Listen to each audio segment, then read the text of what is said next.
Hey, what's up? What's up? Hello, I'm Attorney Al Jumrani, and this is the House of Law. So, welcome to another video. This is an update of my 2-year-old land titles and deeds video. Kailangan na siya i-update dahil may mga changes, no? Napaka-importanting changes na dapat ninyong malaman. So, if you're watching this video and if you're reviewing for the bar exam, then welcome. I hope makatulong itong lecture video na to. Meanwhile, if you're watching this video and you're a student of property and LTD, then you're in the right place at the right time. And speaking of which, I'd like to give a shout out to my students in property and LTD from the Manila Law College na kinabibilangan ni na Mark Anthony C., Annalyn Makalalad at Rafi Habil, no, among others. So hello sa inyo at sana ay nanonood kayo ngayon. So with that, let's get on with this video.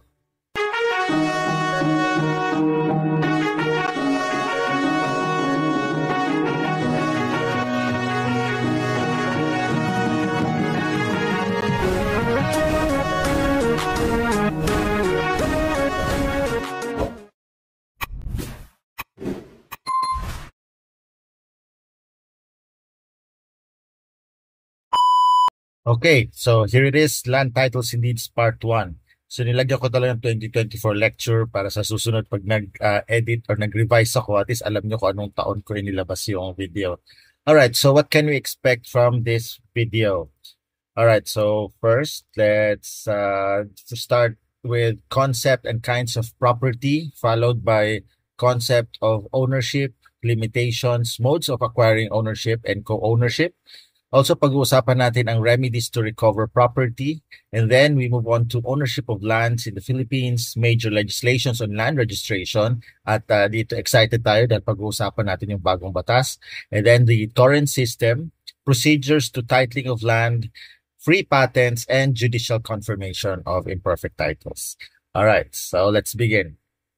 So, pag-usapan natin ang property. Ano nga ba ang property?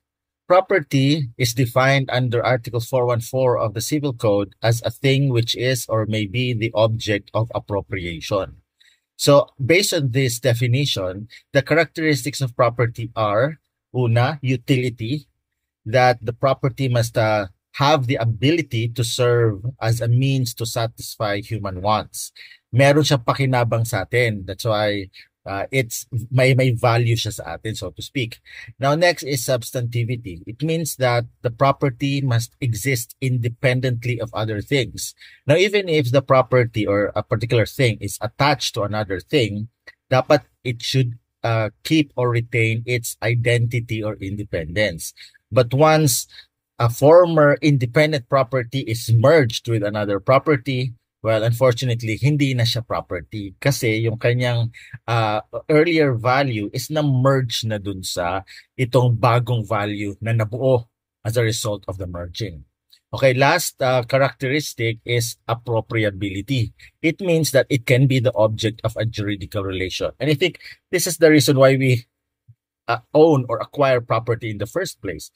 May mga nag-aaway, sorry na may mga nagkakamatayan nga para lang sa property niyan, because that's how important ownership is to a lot of people. Now, of course, not all things are actually owned kasi meron ibang nagmamayari. But if it is capable of ownership, then it is property. Ayan. Okay, so these are the 3 characteristics of property. Now, based on these characteristics, tingnan natin kung these things on the left column can be considered as property. So first you have house. So the house is a property because it has utility, it has substantivity, and of course it's appropriable, meaning to say capable of appropriation. Meanwhile, how about a car? It has utility, it has substantivity, and it has appropriability. Therefore, it is property. How about a public road? A public road has utility. It serves a purpose. It's also independent. Therefore, it's substantive. However, it's not capable of appropriation because it belongs to the state, because it serves a public purpose. So therefore, it is not property. Next, paint on a painting.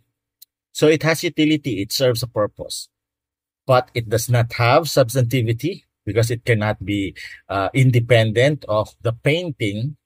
And also, it cannot be the subject of appropriation because its value belongs to, or that paint belongs to the owner of the painting. Now, lastly, lugaw. So, lugaw has a utility, substantivity, appropriability. Therefore, it is property. Okay.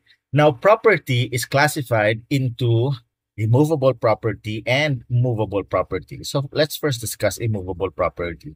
So, Article 415 of the Civil Code classifies and groups, okay, certain immovable properties into the way or the manner by which they are immobilized, meaning to say made immovable properties. So we have properties that are immovable by nature, such as land, buildings, roads, and constructions of all kinds adhered to the soil. We also have mines, quarries, and slag dumps, while the matter thereof forms part of the bed and waters, either running or stagnant. Also, we have immovables by destination, such as statues, reliefs, paintings, or other objects for use or ornamentation, placed in buildings or on lands owned by the owner of the immovable in such a manner that it reveals the intention to attach them permanently to the tenement. Also, machinery, receptacles, instruments, or implements intended by the owner of the tenement for an industry or works which may be carried on in a building or on a piece of land and which tend directly to meet the needs of the said industry or works. Animal houses, pigeon houses, beehives, fish ponds, or breeding places of similar nature in case their owner has placed them permanently attached to the land and forming a permanent part of it.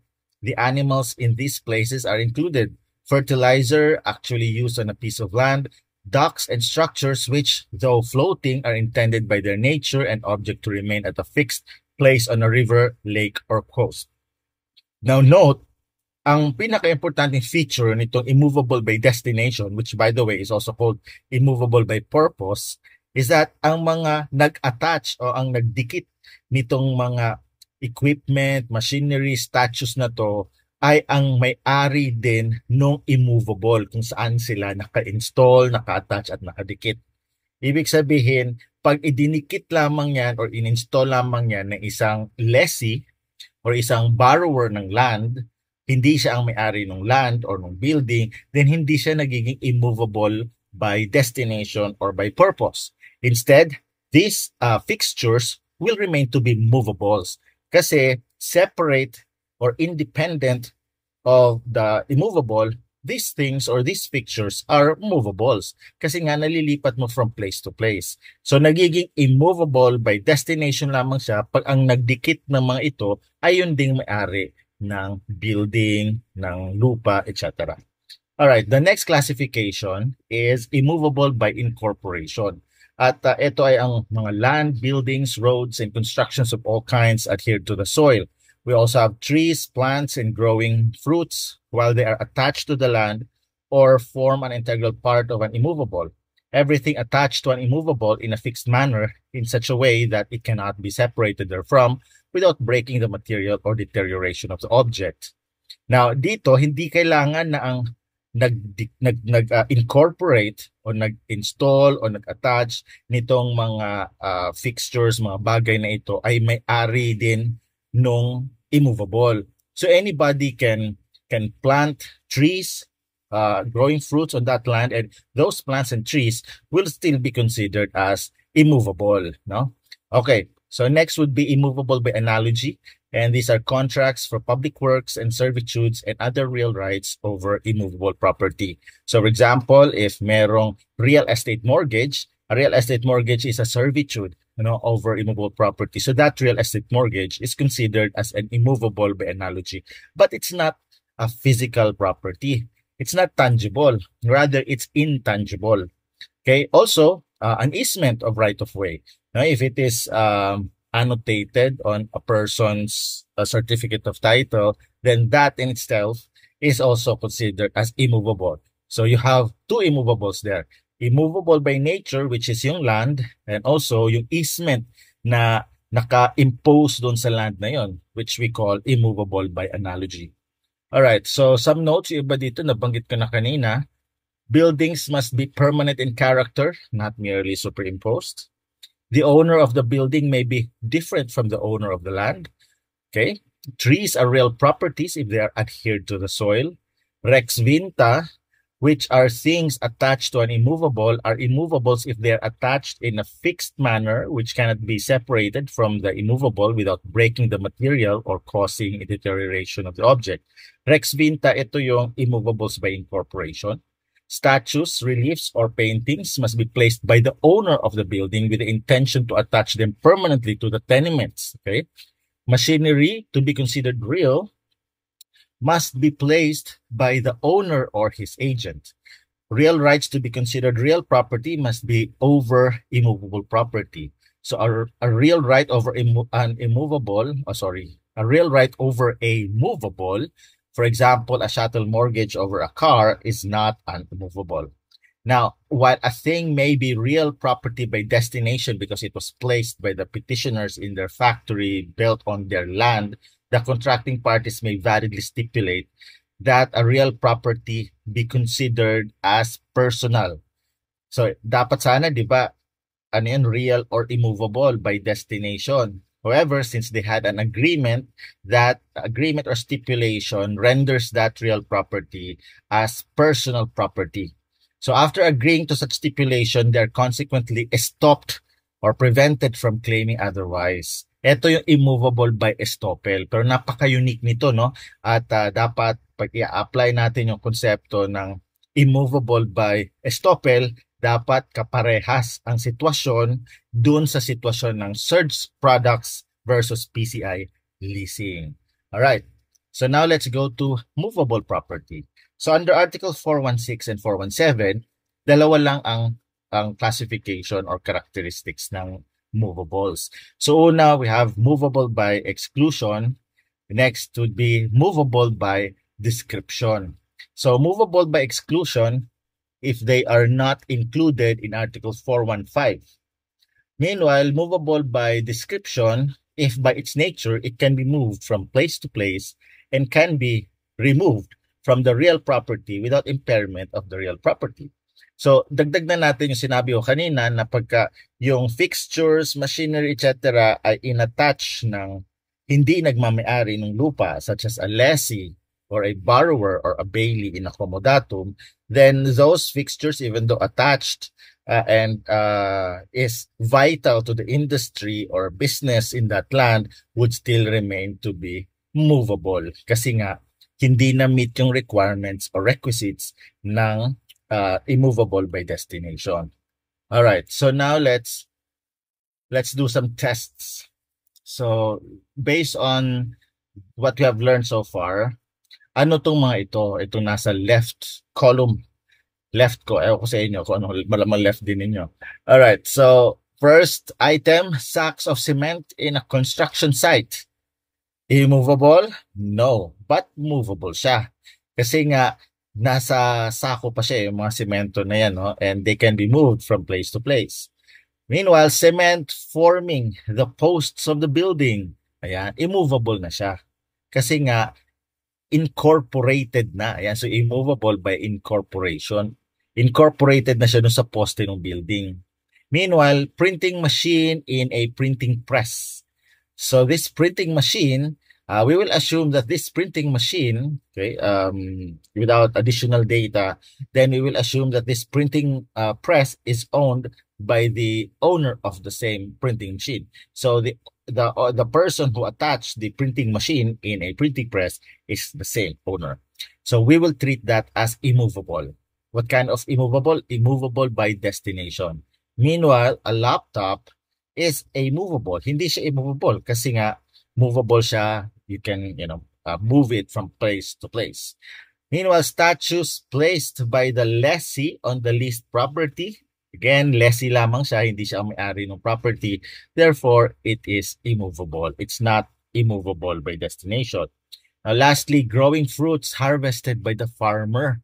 Ayan. So, keyword dito, harvested.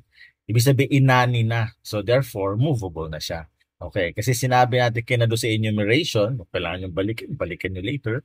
Sinabi natin na while they are attached to the land or to the trees, they are immovable. But once they are taken or harvested, or once they are cut from the ground, then they now become movables. All right. Now, what's the significance of this classification? Clearly, the classification may uh, be significant in as far as formalities, registration, acquisitive prescription, venue to file actions, etc. So, for example, for formalities, malaking diferensya pagka movable or immovable yan. Kasi pag immovable, kailangan in writing at hindi lang in writing, in a public instrument. So, any sale, encumbrance, conveyance, of real property or immovable property must be in a public instrument as stated in Article 1358 of the Civil Code. Meanwhile, kapag personal property or movable property yan, there is no law requiring that the sale be in a public instrument. However, if you're talking about cars, so cars, sale of cars must be in writing, but not for the purpose of validity or not because it's under Article 1358 of the Civil Code, but because it is required by your Land Transportation Office para maparehistro sa pangalan mo or kung halimbawa ibenta mo the second time, third time, or whatever para mailipat ang certificate of registration sa pangalan nung buyer mo, kailangan meron silang written evidence of the contract. So that's it. But as far as the parties are concerned, the sale of that motor vehicle is valid even if it's not in writing. Okay, meanwhile, for registration, ganun din. As a rule, only real properties are required to be registered. No, kaya yung TORREN system natin or yung system of land registration in the Philippines under PD 1529 is only limited to real property or immovable property. However, take note, yung registration ng chattel mortgages and also your personal property securities under the PPSA or the Personal Property Security Act, ano lang yan, additional trabaho lang yan sa Register of Deeds. Pero hindi po yun kailangan para dun sa validity or legality ng transaction ng mga personal properties na iyon. But however, pagdating naman sa real property, registration is required to bind the whole world to respect the ownership and dealings with respect to a real property. But as a rule, under the Civil Code, what is the best evidence of ownership of lands or other immovables would be the certificate of title. However, when it comes to movable properties, the best evidence of ownership is possession. So whoever is in possession of the movable or personal property is deemed to be the owner. Pero syempre, matatalo siya o yung right niya madi-defeat by someone who can claim to be the lawful owner of the property. So kaya kailangan ang possession to be considered as ownership that possession should be in good faith. All right. Now, meanwhile, for acquisitive prescription, magkaiba ang acquisitive prescription for movable properties and also for immovable properties. For movable properties, the acquisitive prescription is 4 for ordinary and 8 for extraordinary. Meanwhile, for immovables or real properties, mas mahaba ang acquisitive prescription. 10 years for good faith or ordinary prescription and 30 years for extraordinary prescription. Now, next would be pagdating sa venue to file actions. So when the action involves recovery of possession or ownership of real property, the action is considered a real action and therefore the action should be filed in the proper court of the place where the real property is located. Meanwhile, if it is an action to recover personal property, then the action can be filed. The action will be treated as a personal action and therefore it can be filed either in the proper court of the place where the plaintiff resides or in the proper court of the place where the defendant resides at the option of the plaintiff. So siya pipili. So hindi doon sa place kung nasaan yung property, kundi kung nasaan yung tao na nagmamay-ari o nagpo-possess or may possession ng personal property na yun.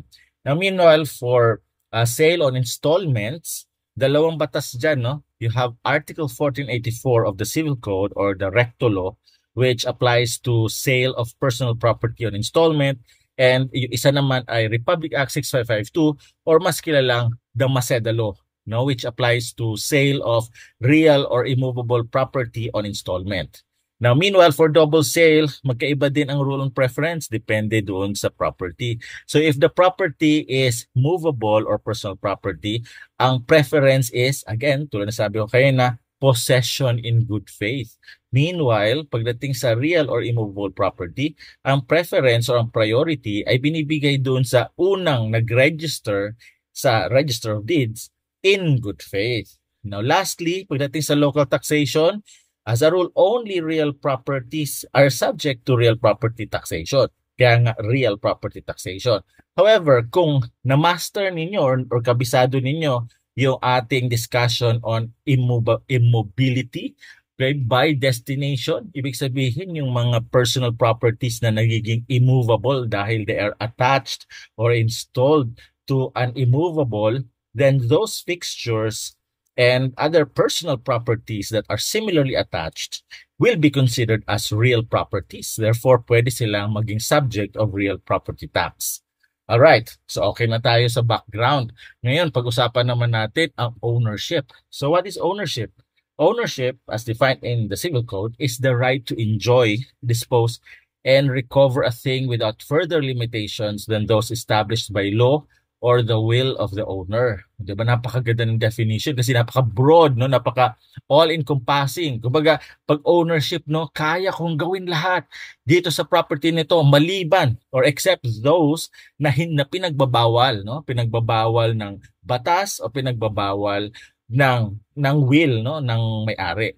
Okay, so what are the incidental rights nito ownership? As an owner, what can I exercise over the property? So obviously, as owner, I have the right to enjoy, including possession, use, fruits, and to exclude others. Kaya nga pwede ako maglagay ng bakod dun sa property ko. Next is the right to dispose. And this includes the right to destroy or abuse. Siyempre, alienate, transform, or encumber. So, ibig sabihin na encumber, hindi po ito cucumber. Encumber po ay ibig sabihin, pwede ko po i-mortgage yan, isanla, pwede ko rin pong ipaupahan, no? Yan yung mga encumbrance dun sa property. Now, of course, I have the right to recover the property. Whether the property was taken from me or conveyed legally, I have the right to recover that. And the actions available to me are action interdictal, action publicana, and action reivindicatoria. Mamaya, pag may chance, pag-usapan natin yan. Alright, so ano ba usually yung mga limitations on ownership? So, these limitations are, number one, those imposed by law, katulad ng easement of waters and easement of right-of-way. Particularly dito sa waters, naisip ko yung easement of drainage of waters. So kung ang bahay mo ay mas mababa kaysa doon sa kapitbahay mo, so merong easement of drainage of waters sa lupa mo. So yung property coming from an elevated property and naturally flowing, to those in a lower elevation like your property should be allowed to flow. So hindi mo pwedeng i-bar or i-block yung tubig na yon. So that's a limitation imposed by law. Wala kang magagawa doon.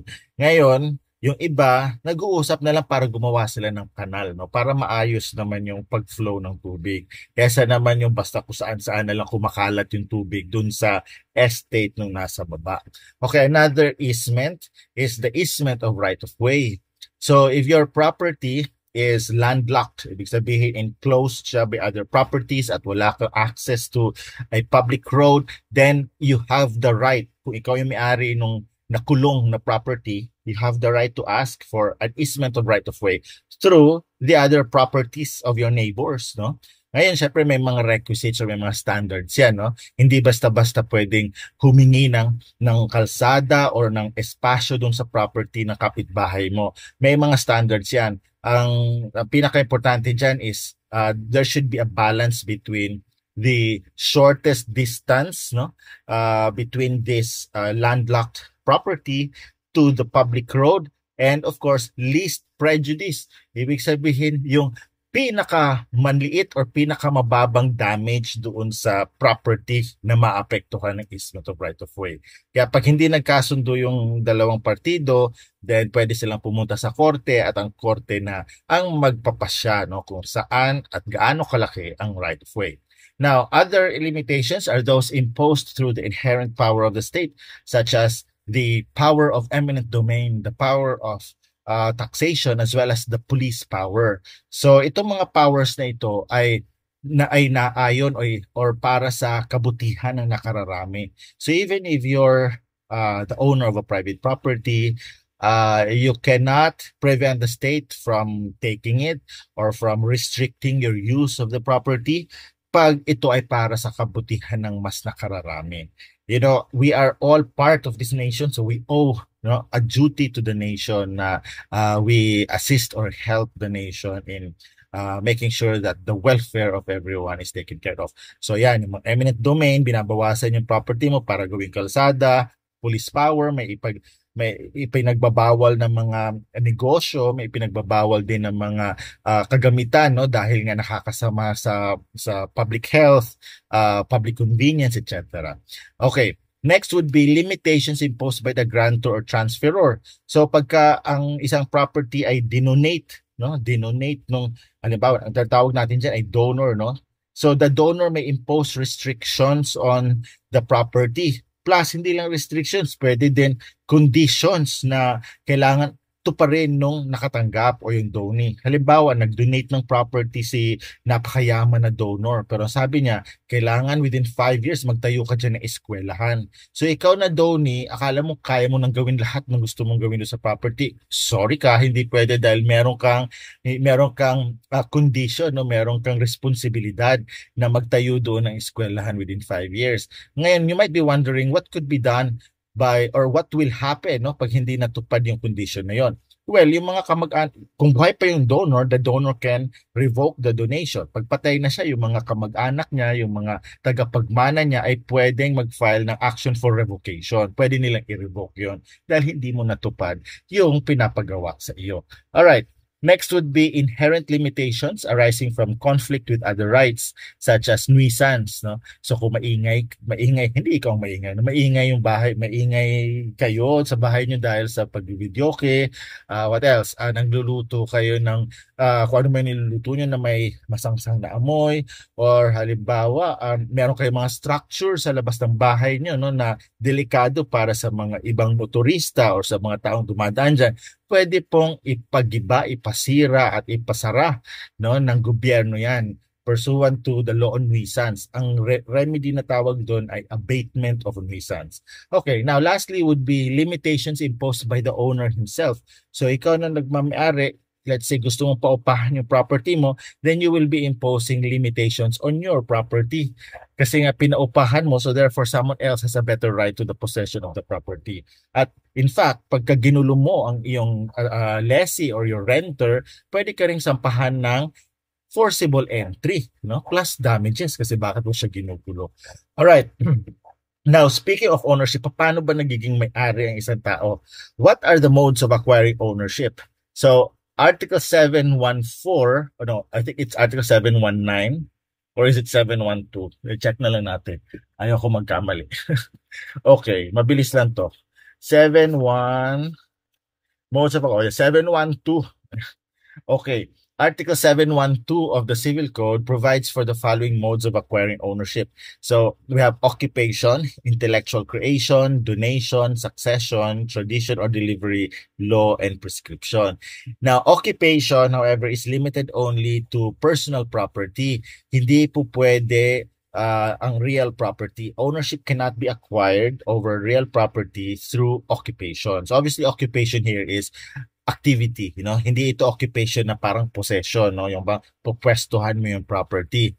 Now, meanwhile, intellectual creation, which is yung creative works, no, copyrights, patents, trademarks, etc. So they are acquired once they are created at the moment of creation. Meanwhile, donation is a contract or a conveyance whereby a person, by liberality, conveys or gives away a property, no, and the other party must accept it, or the donee must accept it. Succession is yung inheritance, no? Pag may namatay, yung mga tagapagmana niya, nakukuha nila yung properties, rights, and obligations nung namatay. Meanwhile, tradition or delivery, ito yung resulta ng mga kontrata tulad ng sale or purchase, no? Ang tawag sa sale. Ang ibang tawag sa sale. We also have barter. In fact, assignment of rights or assignment of property can also be considered a contract that will give rise to tradition or delivery. Ang tradition dito hindi yung tradition na like passed on from generation to the generation. Tradition here means delivery. Okay, also law, no, such as by accession, okay, fruits naturally falling on land. Meron tayong batas diyan, no? Pag accession, ibig sabihin yung karagdagang lupa, no? Or karagdagang property as a result of natural or artificial means. Ang may-ari noon ay yung may-ari ng principal thing. Kung anong mas malaki or kung kanino naka-attach yun, siya na rin nagmamay-ari nitong accession. Now, fruits naturally falling on water, on land, ito yung pag halimbawa may puno ang kapitbahay mo, tapos may prutas siya nahulog sa lupa mo, sa'yo na po yun. Pero habang hindi pa siya nahuhulog sa lupa mo, hindi mo po pwedeng sungkitin yan. Pwede mong sungkitin pag nagpaalam ka. Pero yung susungkitin mo na walang paalam, ay naku, pwede kang sampahan ng theft o pagnanakaw doon. So dapat naturally falling on land. Alright, now lastly, prescription. Ito yung paglipas ng period of time, no, which can result in tinatawag natin acquisitive prescription. Nabanggit ko kanina, pagdating sa personal property, the periods are 4 years and 8 years. 4 years for ordinary prescription and 8 years for extraordinary prescription. Meanwhile, for real property, it's 10 and 30. 10 years for ordinary prescription and 30 years for extraordinary prescription. Now you're wondering, ano ba ang mangyayari? Ano ba dapat nangyari yung paglipas ng mga taon na yon? Dapat in possession. Okay, kaya yung sinasabi ng Article 714, occupation here should refer only to the activity. Pag sinabi nating possession, ang basis mo for acquiring rights of ownership over the property, it should be in accordance with the law on prescription. Ibig sabihin, hindi enough na nandun ka, nakapwesto ka ng ilang taon lang, no? Dapat within or for the minimum number of years prescribed by law. So ano yung tinatawag na ordinary at extraordinary prescription? Ordinary prescription, pag good faith ka. Ibig sabihin, wala kang alam na may ibang nagmamay-ari ng lupa mo. You have no knowledge or notice of any defect in your title. Meanwhile, pag extraordinary, it doesn't necessarily mean bad faith. Ibig sabihin, pwedeng bad faith. Pwede ka rin in good faith. Tapos hanggang 30 years yan po pwede. Good faith pa rin yun. So walang expiration, walang maximum period obviously ang good faith. Pero or minimum period ang good faith. Pwede kang 10 years or 30 years. Pero kung you're in bad faith, ibig sabihin hindi mo may alam ka, no, na depekto doon sa titulo or doon sa karapatan mo doon sa property kasi may ibang nagmamay-ari, then you need to dapat mag-google ka ng 30 years, no, para masabing you have the right of ownership under the civil code. All right. So with that, let's go to this concept of co-ownership. So kasama to sa binanggit ko. Na bakit nga ba natin binabanggit ito co-ownership and how is this related to land titles and deeds? Now, some properties are owned by more than one person. And it's not unusual na bakit may mga nagsishare over a property. This is entirely normal and later I will show you paano nagkakaroon at bakit nagkakaroon ng co-ownership. But as defined, para maintindihan natin, kung ano ang co-ownership, there is co-ownership whenever the ownership of an undivided thing or right belongs to different persons. So merong plurality of ownership. Ibig sabihin, more than one ang nagmamayari. So what are the characteristics? So tulad sabi ko kanina, there's plurality of owners. So plurality of subjects. Okay? Also unity or material indivision. Ibig sabihin, walang physical division ng property. Iisang bagay lang ang pagmamayari nila which is not materially divided, at least not yet. Because if it is materially divided, then co-ownership ends. And they now become the owner of their respective portions or parts of the former co-ownership. Now, lastly, there is a recognition of ideal shares which determines the rights and obligations of the co-owners. So itong recognition of ideal shares, ibig sabihin either by agreement or by law, no, they would have ideal shares. And by law, ang default dyan is equal shares. Kung 5 sila, then that means tigo 1/5 sila. Pero by agreement, they recognize the respective shares of one another. So most probably merong ibang mas malaki ang share kaysa dun sa iba. Now, on the basis of these shares, magiging iba-iba rin ang kanilang rights and obligations. Although pare-parehas sila ng rights, pero yung intensity magkaiba. Siguro mas malaki ang karapatan or mas malakas, no, ang power ng isa over the decision making. At dahil nga mas malaki rin ang share mo do sa property, ibig sabihin mas malaki din ang share mo sa gastos, di ba? All right. So to answer my pending question earlier or pending matter that I mentioned, like how co-ownership is formed. So a co-ownership is created by number 1, donation inter vivos. We also have by law, occupation, contract, chance, and succession. Ang pinaka-common dito is yung succession. Ibig sabihin yung inheritance, no? May isang tao ang namatay pero meron siya asawa at mga anak. Pag namatay siya, yung mga ari-arian niya, they become co-owned properties. At ang mga co-owners ay yung asawa niya at yung kanyang mga anak. Meanwhile, pwede rin by contract. For example, 2 or more persons, they pool their money together to buy a property. So ngayon, pag nabili na nila yon, 3 na sila nagmamayari. Pag binili nila yon sa former owner at iisa lang yung former owner, so from a single or sole ownership, naging co-ownership na siya. Ayan. So basically, it can be by law or by contract. Yung law, yun yung succession. No? Okay. So let's now talk about the rights of co-owners. Number 1, to use the thing owned in common, subject to certain limitations. Also to share in the benefits. Also to benefit from prescription if hindi nila pagmamayari yung property, wala pa silang titulo doon, and later they apply for registration on the ground of prescription. Hindi kailangan lahat sila in possession. Pwede isa lang sa kanila ang in possession. The other co-owners will benefit from the prescription already acquired by the first of them who was in possession. Next is to alienate, sell, or mortgage his undivided interest. Nako, dito medyo may controversy pa rin dito, no? Pero hindi natin pag-uusapan dito yan, unfortunately, no? In contract of sale or in the law on sales na pag-uusapan yan, anong epekto pag nagbenta ang isang co-owner ng specific portion ng property, no? So kasi ang batas sinasabi undivided shares lang ang meron sila over the property. No co-owner may sell a definite physical portion of the property. Halimbawa, 4 kayo, hindi niyo pwede ibenta. Halimbawa, may isa kanila si co-owner A. Hindi niya pwede ibenta yung front left portion by, let's say, dividing the property into 4.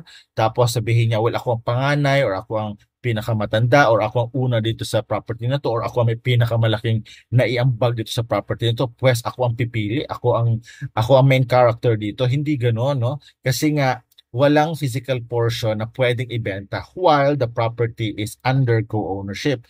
They or the co-owners can only sell their physical portions after partition or if they get the consent of all the co-owners.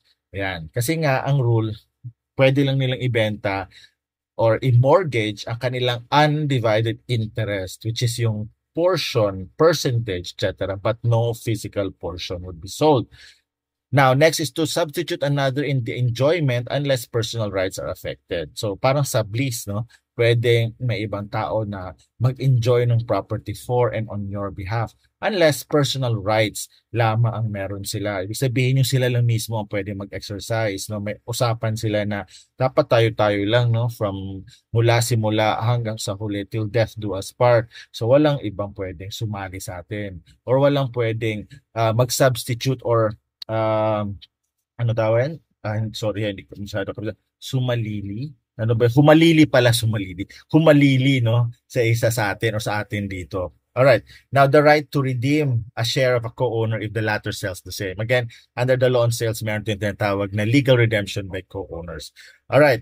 So, ito naman yung mga obligations of co-owners. Well, number one, to share in the charges in proportion to the interest of each in the co-ownership. At saka to share in the expenses for preservation. So, kailangan lahat nun nag-aambagan para sa preservation ng property. Kasi ganun din naman, kung ikaw lang mag-isa ang owner ng property, you would also be solely responsible for the expenses of preservation and maintenance of the property, including taxes. Ayan. So, ngayon, marami kayo, mas maganda kasi marami kayo mag-share, no? Magkahati-hati dun sa mga expenses.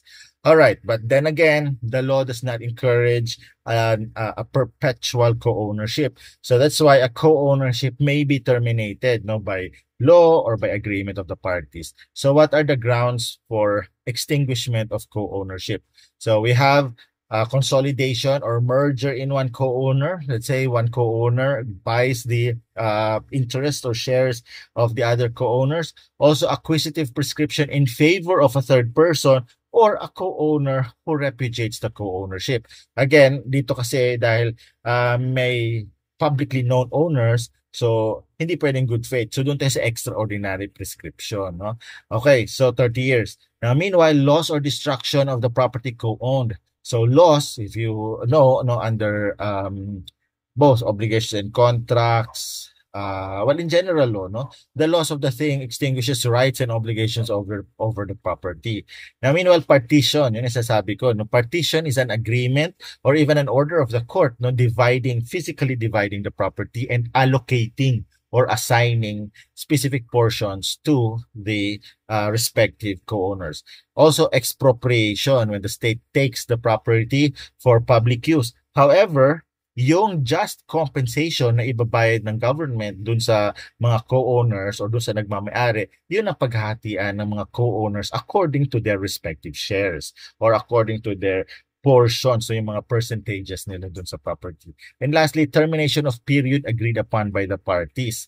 So, as stated in Article 494 of the Civil Code, an agreement to keep the thing undivided should not exceed 10 years.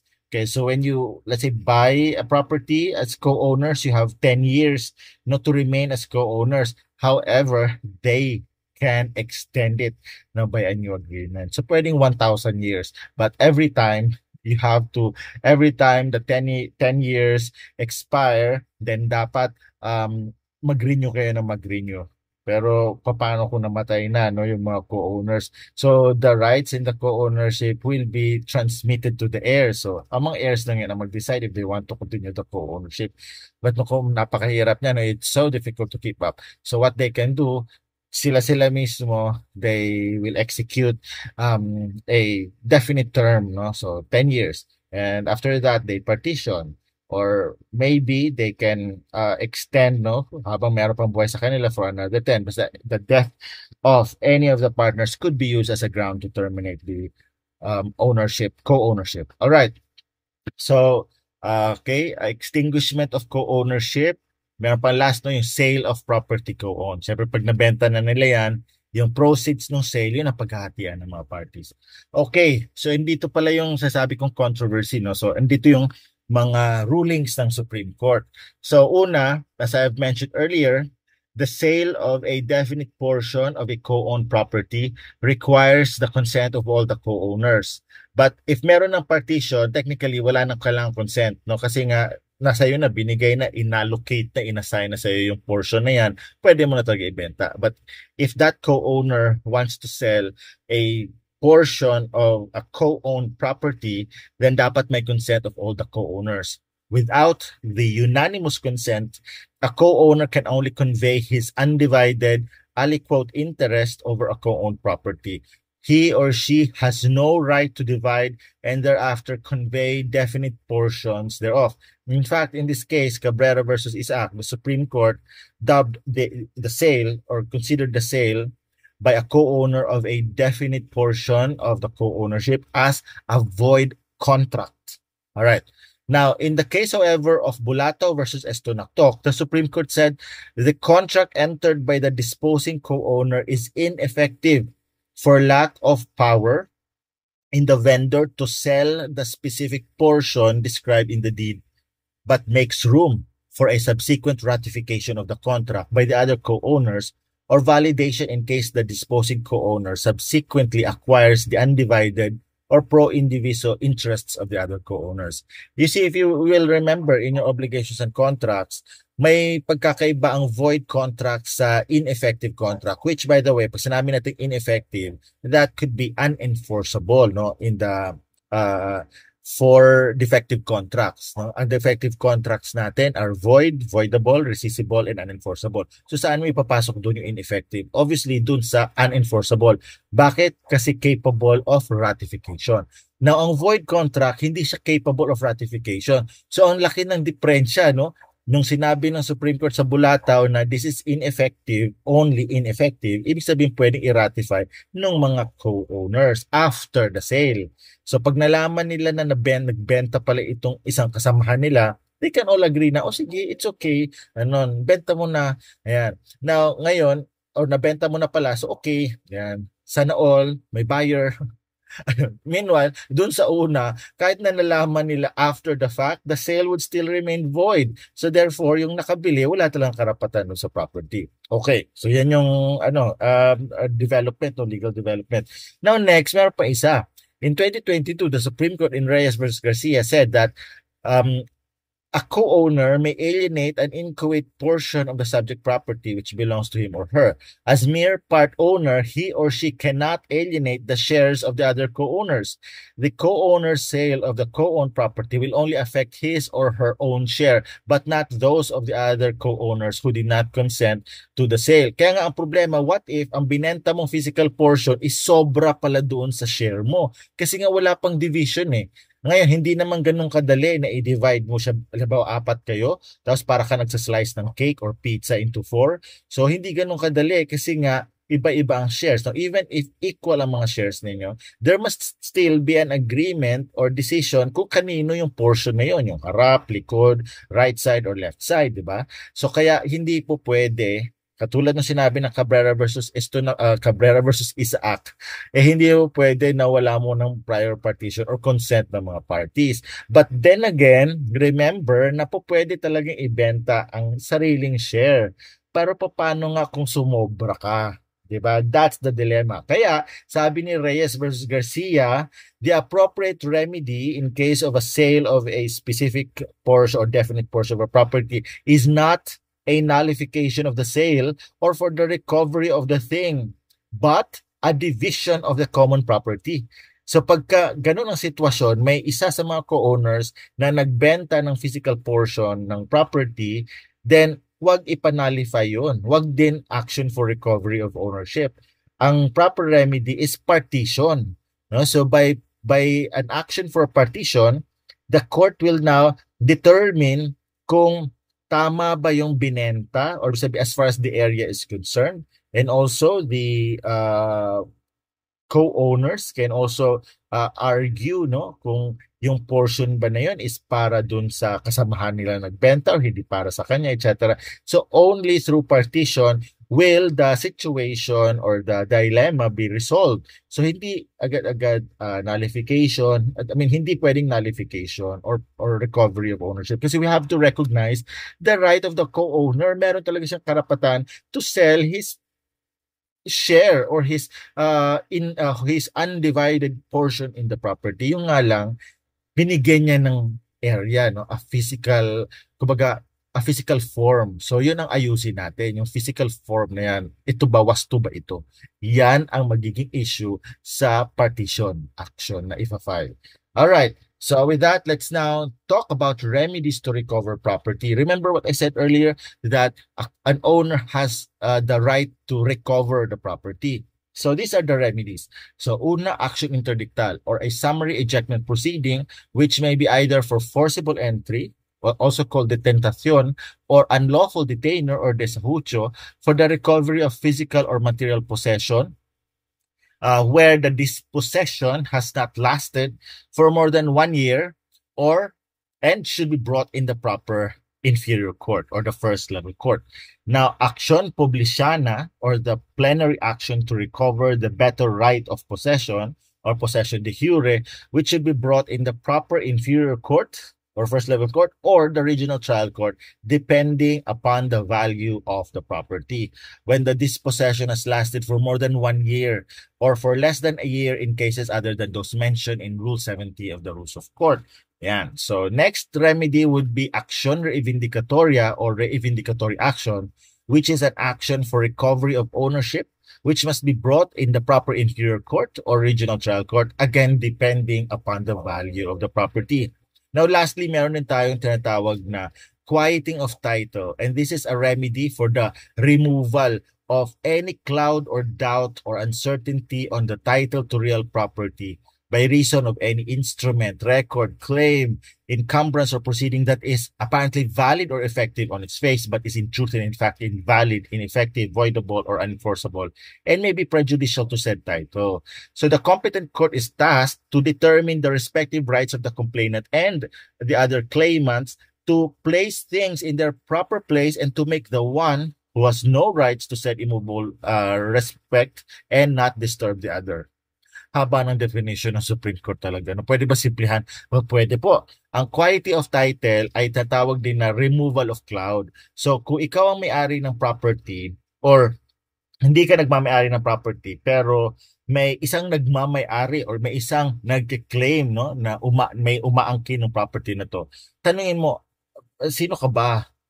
Ano ba hawak mo? Yan. So kung kino-question mo yung kanyang personality, kino-question mo yung kanyang papel na hawak, ayan, ang ifa-file mo ay quieting of title or removal of cloud. Kasi yung kanyang presensya at kanyang papel, no, na hawak niya, ay yun ay ang cloud or ang ulap, no. Pero hindi ulap, magandang ulap eh. Siguro yun ang smog, yun ang i-consider natin, yung smog na gusto mo i-clear, no. So i-clear yung smog na yun. Ngayon malalaman ngayon dito sa action for quieting of title kung may karapatan ba talaga siya dun sa property na yon. Siyempre, ang issue dyan is meron ba siyang title. Pero para magtagumpay ka sa action na yan, if you're the plaintiff in an action for quieting of title, dapat ikaw din may titulo ka rin. At ang sinasabi mo, mas malakas ang karapatan mo o titulo mo kesa dito sa titulo nitong cloud or itong smog na ito.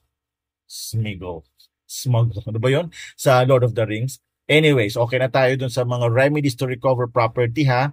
At saka kayo na, binanggit ko kung saan mo fina-file yun. Ngayon, kung hindi nyo na take note yun, paulit na lang nitong video na ito. Alright.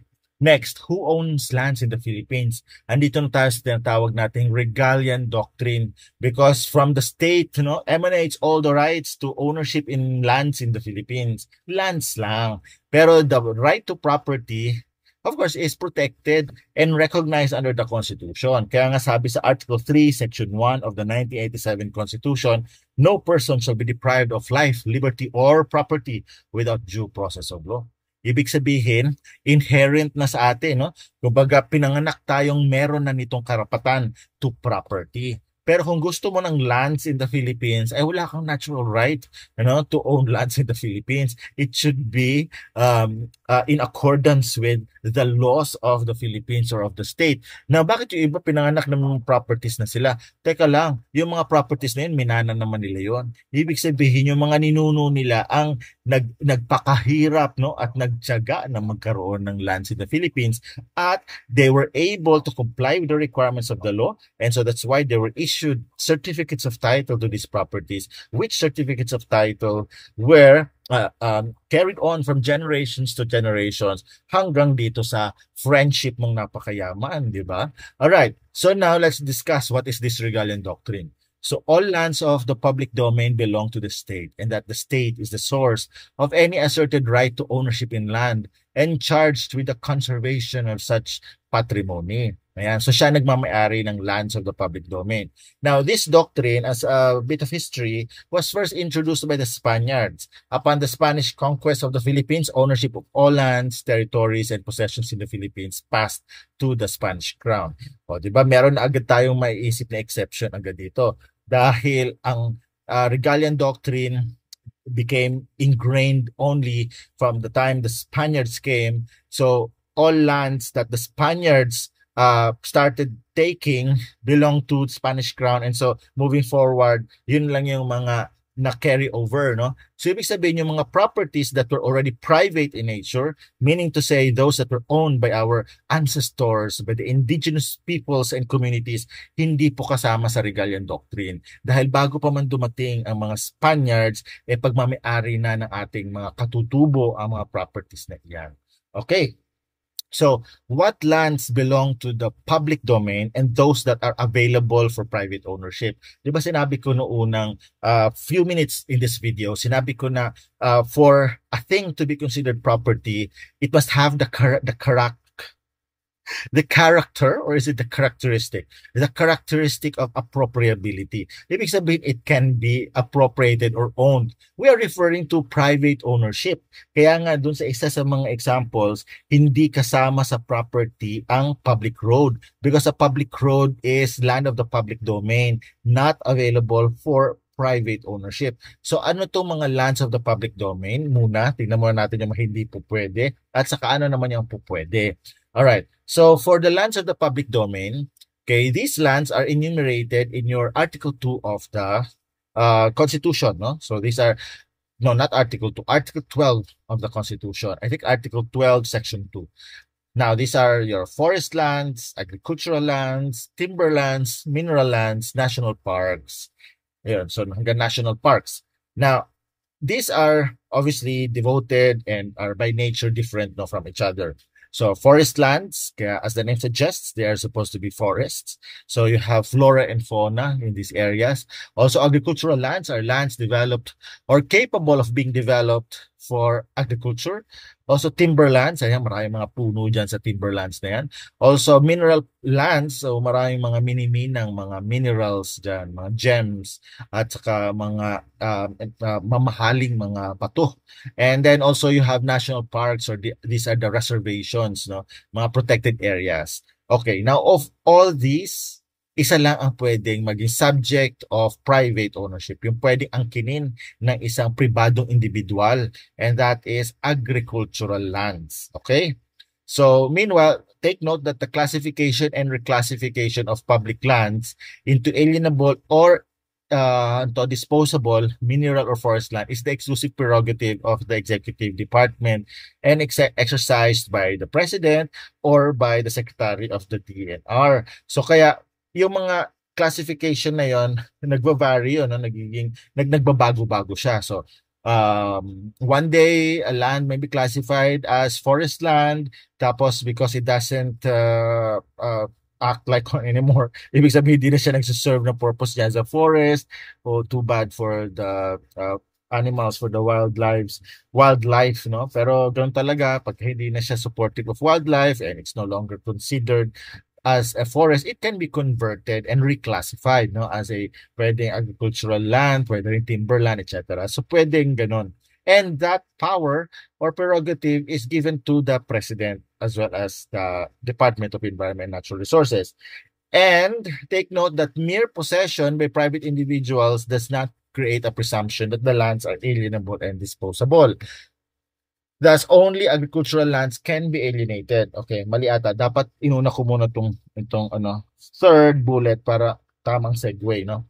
So, of all the lands mentioned earlier, only agricultural lands can be alienated.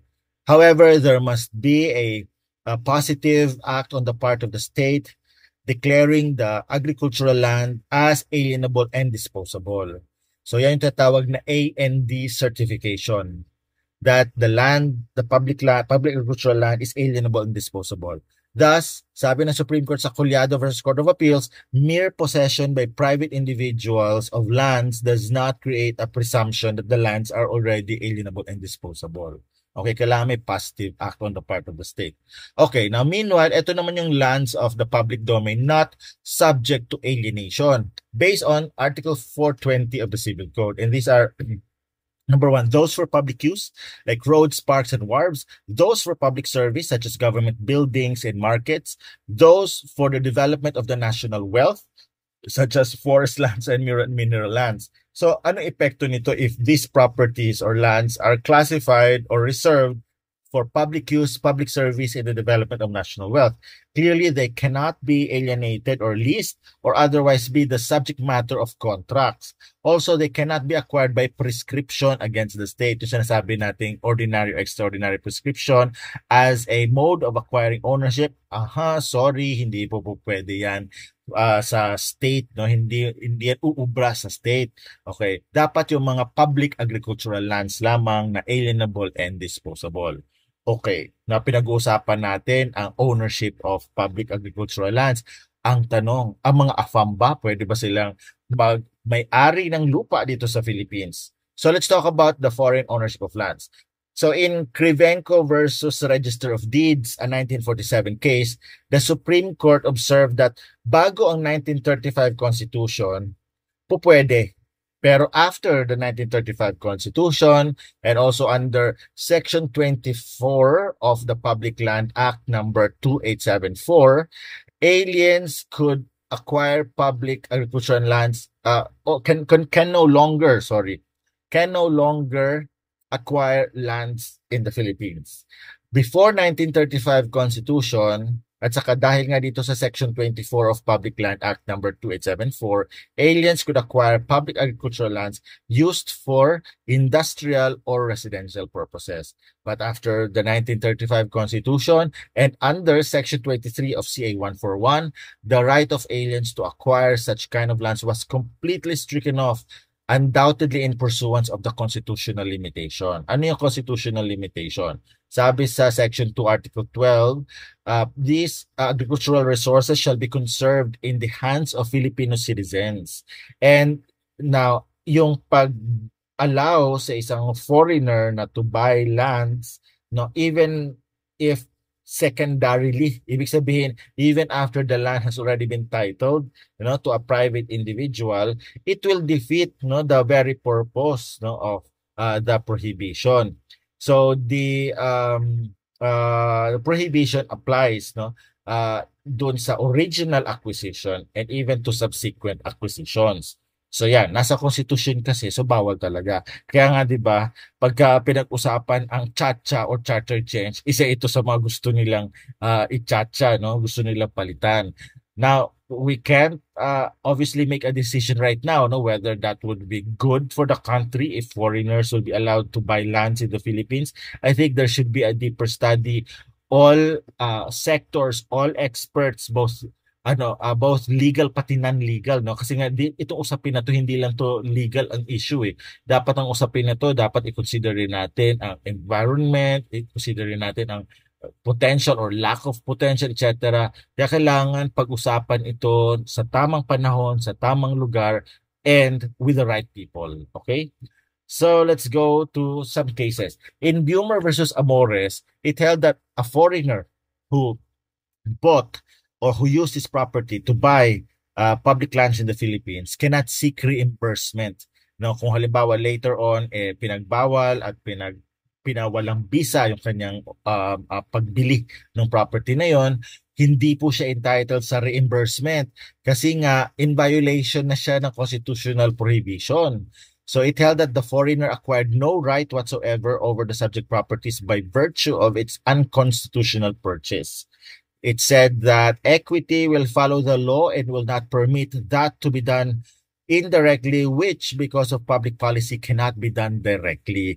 So ibig sabihin, hindi po pwedeng indirect violation, Kumbaga, hindi ka makabili ng property, so ginamit mo yung pera mo para yung let's say a Filipino will buy the property for you, that's already an indirect violation. So hindi ka makakalusot sa ganun. You will be equally punished, so to speak.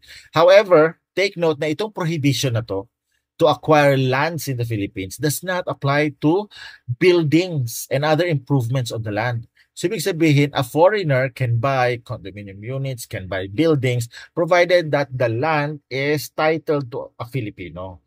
Ayan. So, kaya dito sa case ng Bumer versus Amores, mag-asawa sila. So, hindi pinayagan si Bumer, Mr. Bumer, no, to have a share in the land, no, doon sa pagkahati ng property. Hindi siya binigyan ng chance to get half of it because prohibited, bawal nga siya na mag-ari ng property, ng land in the Philippines. Pero pinayagan siya na kumuha ng kalahati doon sa building na nakatayo doon sa land na or sa lupa na yan. Kasi hindi nga naman kasama sa prohibition yung building. Okay? So I hope that's clear. Now, in addition to that, meron pa mga ibang exceptions, no? So, tulad ng number 1, property was acquired prior to the 1935 Constitution, as already discussed kanina, as discussed in Krivenko versus Register of Deeds. Also, property was acquired through hereditary succession, provided that the foreigner is a legal or compulsory heir. Ibig sabihin, anak siya, apo siya, etc. etc. Yung bang hindi sa last will and testament ang karapatan niya, kundi by law. Alright, also, purchase of a unit or units in a condominium project subject to 40% foreign ownership limit in the condominium. Okay, also purchase of land by a domestic corporation subject to 40% foreign ownership rule. Pero the foreigner can enjoy, use, and benefit from the land and is entitled to receive his proportionate share in the assets of the company. Pero hindi pwede yung land pa rin. So the land will be sold and the proceeds given to the foreigner.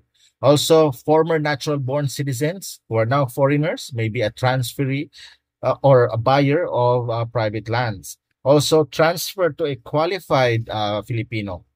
Ibig sabihin, if land was invalidly transferred to an alien who subsequently becomes a citizen or transfers it to a citizen, then the flaw or the defect in the original transaction is considered cured and the title of the transferee is rendered valid. Okay. So pagka hindi naman inaksyonan or hindi na pawalang bisa yung pag-aari ng foreigner, no, nung land na yon, tapos ngayon binenta niya subsequently, ayun, okay na kasi nga bumalik na sa Pilipino. Yun naman yung sinabi ng Supreme Court dun sa Krivenko na ang dahilan kung bakit ang konstitusyon ay pinagbabawal ang pagbigay or pag-allow, no, or pagpahintulot sa isang foreigner, no, na maka-own ng lands in the Philippines is baka wala ng lands o wala ng lupa na pwedeng ariin ng mga Pilipino. So, pero in that situation, pag in the meantime, no, nagkaroon ng period na the land was owned by a foreigner, but if it was transferred subsequently to a Filipino, then the purpose of the Constitution is served. So, balik sa Pilipino yung lupa. Ayan. So, land for the Filipinos. Okay. So, now we can discuss the major legislations on land registration. Ayan. Okay pa ba tayo dyan? O, diba? Pansin nyo, walang post-post ito. Kaya talaga, Lord, thank you very much for the gift of, tiyaga or patience and perseverance. And of course, thank you for the gift of the voice, no? And also, syempre, for the gift of the mind. Sige lang, consistent yung bibigit sa kayo utak. Okay, anyway, so let's discuss, no? But it's okay. You can pause this video if you like. You can watch this straight. And it's okay, no? But then, yun na nga, take note that walang masasayang dito. Walang itatapon kayong isang segundo dito sa aking lecture. Even the ads, no? So please don't skip the ads. Well, of course, syempre siniskip nyo naman yan. So wala akong pakialam. Anyway, those ads will help me, of course, make more videos for you. Ayan. Alright, so let's discuss the major legislations on land registration. First, of course, is the Commonwealth Act 141 or the Public Land Act, governed by the modes of acquiring lands of the public domain and prescribing the procedures therefore. Also, Act number 496 or the Land Registration Act which established the torrent system of registration in the country, creating a comprehensive and harmonious system for the creation and transfer of titles and interests. It also created a Court of Land Registration. And then we have Presidential Decree number 1529 or the Property Registration Decree. And this is the more popular land legislation, no? Because it codified the previous laws relative to the registration of property. And we have, of course, itong pinakabago, no? At ito ang dahilan kung bakit ko ginawa tong video na to. At ito ang Republic Act number 11573. And this was approved last July 16, 2021. And this law amended yung Commonwealth Act number 141, yung una-una, and then also your PD 1529. So pag-usapan natin yan mamaya. Okay, now let's talk about the torrent system. So this torrent system is basically a system of recording, no, ownership over lands and also transactions affecting lands already registered. So as conceived, it is a system whereby a person who claims to be the fee simple owner files an application to have the land placed in his name on the register of titles. His application is scrutinized whether it passes certain tests. If it passes the tests, ibig sabihin, as far as ownership, yung procedure for titling, etc., then a certificate of title is issued describing the nature of his estate, and his certificate vests in him or her an indefeasible title. This certificate of title thereafter becomes the basis of future transactions affecting the property. O, diba? Gets? Now, the purpose of adopting a torrent system in our jurisdiction is to guarantee the integrity of land titles and to protect their indefeasibility once the claim of ownership is established and recognized. Pag sinabi mo indefeasible, hindi mo siya ma-attack, hindi mo siya ma-challenge, hindi mo siya magigiba, no? It's indefeasible, hindi mo siya matatalo. Ayan. This is to avoid any possible conflicts of title that may arise by giving the public the right to rely upon the face of the torrent's title and dispense with the need of inquiring further as to the ownership of the property. Pag dyan yung titulo, hindi mo na kailangan mag-personal verification, no? Or mag-personal investigation para lang malaman mo kung sino talaga ang may-ari kasi andun na kasi ang pangalan niya sa title. That's the point of the torrent system. Now, who are the government agencies or what government agencies are involved in land registration? So you have, of course, the courts with respect to judicial confirmation or judicial registration. And of course, the Department of Environment and Natural Resources for the administrative registration naman na tinatawag natin free patents. And then, of course, the Land Registration Authority, which issues the decree of registration. Ito naman was created under PD 1529 and under the executive supervision of the Department of Justice. And lastly, you have the Register of Deeds, which is established for each province or city, and it serves as public repository of titles and records of instruments affecting registered or unregistered lands and chattel mortgages at saka yung personal security contracts or agreements. Okay, now, according to Commonwealth Act number 141 or the Public Land Act, a person may acquire title to public agricultural land in the following ways. So, una, for homestead settlement or homestead patent, also by sale, by lease, and by confirmation of imperfect or incomplete titles. Ibig sabihin itong, kasi ito yung laging nakukonfuse yung mga estudyante ko. Bakit natawag na imperfect or incomplete title? Kaya siya imperfect or incomplete kasi ang kulang doon is public or government or state recognition. Yun lang talaga ang kulang. Kaya through judicial confirmation, through the court will recognize and acknowledge na ikaw na nga ang may-ari. Meanwhile, for administrative legalization naman or free patent, ang administrative or executive branch naman ang magre-recognize na ayan, meron ka ng titulo. And with judicial confirmation at saka administrative legalization, magiging perfect ka na, o di ba?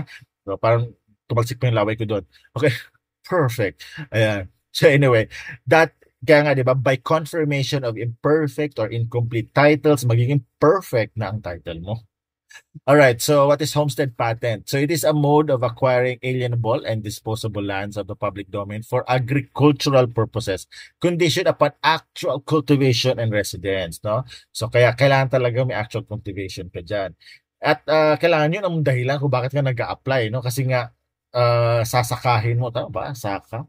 Ayan, saka. O basta, you are cultivating it, no? So, citizens of the Philippines, at least 18 years old or head of the family, and not an owner of more than 12 hectares of land pursuant to the 1987 Constitution may apply for a homestead patent. Also, the homestead patent application shall be filed with the DNR CENRO What is CENRO? The Community Environment and Natural Resources Office where the land being applied for is located. Doon na-applyan yan. Okay, so next is sales patent. It is a patent issued for the type of application covering lands of the public domain for agricultural or residential purposes as provided under the Public Land Act. Anyway, so as the name suggests, it's a sales patent, so you buy it from the state. Now, meanwhile, you have lease application, and it is a type of application for the lease of alienable and disposable lands of the public domain and patrimonial property of the government disposable for agricultural purposes under the existing law. Now, so these are your choices other than free patent and judicial confirmation. So, lahat ito sa DNR to, no? Sa DNR, applyan, etc. So, if you're watching me right now and you are interested in buying lands of the Philippines through these modes or methods, you can please inquire with the DNR regarding the requirements and even the availability of lands, no, for homestead, sales patent, and even lease application. By the way, for this application, ang pwede mo applyan dito kasi nga hindi pwede i-alienate, no? Andyan yung mga foreshore lands, no? Gusto magtayo ng resort, no? Yan. So, pwede mag-lease application ka. What else? Reclaimed lands, no? Halimbawa, nagkaroon ng reclamation, assuming it's the government who developed it and then, or who initiated the reclamation, tapos wala pang mga nag-a-apply na iba, then go ahead, applyan mo yan para either for business or for residential purposes. All right. So, now let's talk about the new law, Republic Act 11573. So, Republic Act 11573 was approved on July 16, 2021. So basically, yeah, magti 3 years na, no? 3 years, 2021, 22, 23, 24. So magti 3 years na this coming July. Now, it was published on August 16, 2021, but it took effect on September 1, 2021. Now, of course, hindi ko na kailangan explain kung bakit. Dagdagan mo lang ng 15 days yan pursuant to Article 2 of the Civil Code. Kaya, di ba, all laws shall become effective 15 days from its publication. Okay. Now, kaya September 16. Now, September 1. Okay, by the way, bakit importante ito September 1? Maghintay kayo. Manood lang kayo, no? Maghintay kayo bakit importante itong September 1, 2021. Okay. Now, by the way, what is the main feature or purpose of this Republic Act 11573? Well, it's so important and significant because it amended CA 141 and PD 1529 on free patents and judicial confirmation of imperfect titles. So let's go on and discuss paano nabago itong procedure on free patents as well as judicial confirmation of titles. Okay, so simulan muna natin sa free patents.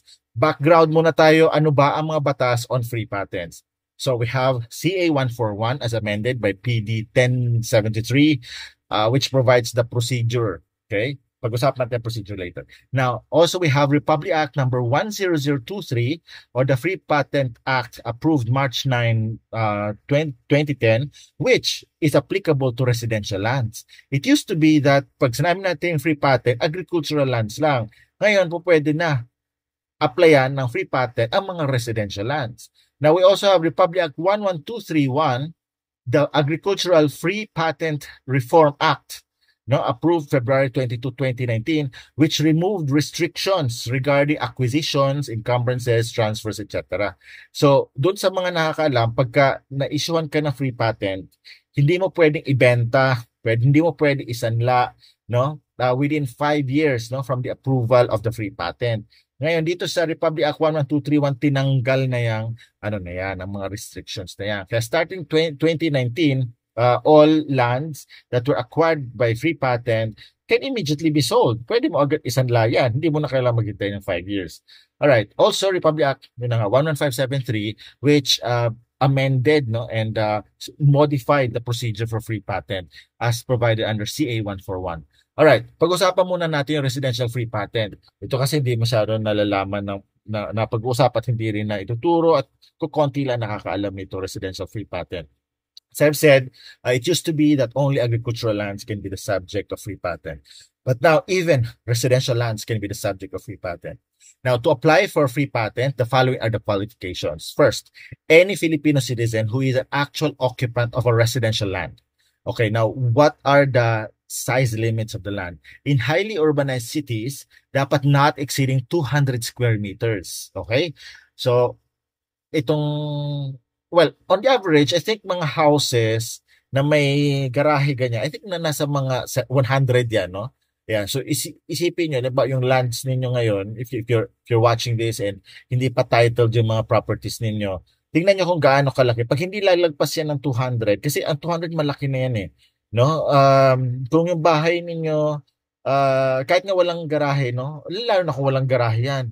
Pero isipin natin, sabihin natin, on the average, you have, let's say, a sala, kusina, tapos CR sa gilid, tapos squarish ang design ng bahay niyo. Siguro nasa mga 50 to 70 yan. O pasok, basta less than 200 square meters. Now, in other cities, in other words, not the highly urbanized cities, meaning to say, siguro yung mga independent cities, chartered cities, mga ganyan, no?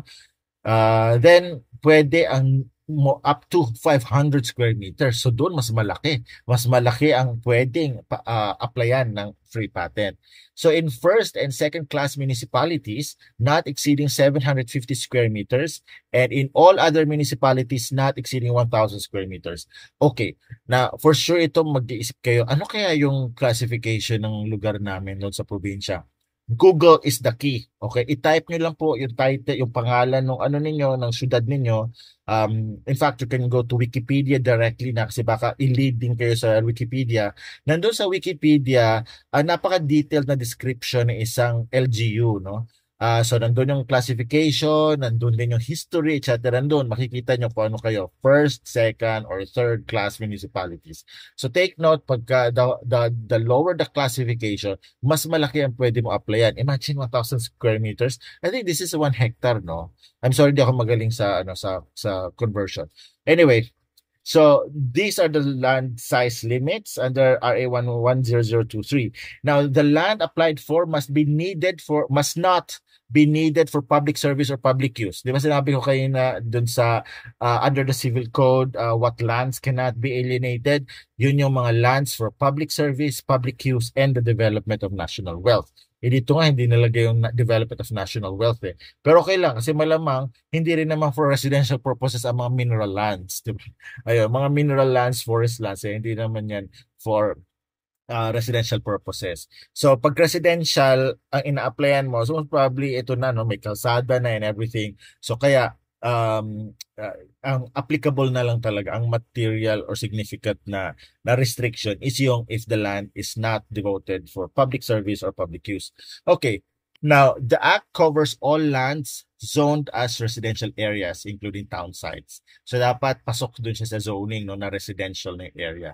It also includes zoned residential areas within the listed military reservations, abandoned military camps, and those preceding, ibig sabihin bago makover ng National Integrated Protected Area System Law or NIPAS. Okay, so what are the requirements? So you have actual survey by a licensed geodetic engineer to get the technical description. Okay, of course, next is the technical description. And then affidavit from 2 disinterested persons attesting to the applicant's continuous possession for at least 10 years. Ibig sabihin, 10 years dapat ang minimum number of years mo in occupation of the land. Okay, so kaya doon sa mga hindi makaabot doon sa 20, 30, ganyan na mas matagal pag sa court mo idaan, no? And even sa ordinary free patent, tapos residential yan, ito, pinaiksi yung time. And that is 10 years na. Okay, dapat residential baka business na pala yan. For business na yung property na yan, hindi kayo ma-approve niyan. Okay, so in case na kompleto, yung character ng land is there, and then the applicant is qualified as well, and then the area of the land is qualified, then saan mo apply yan?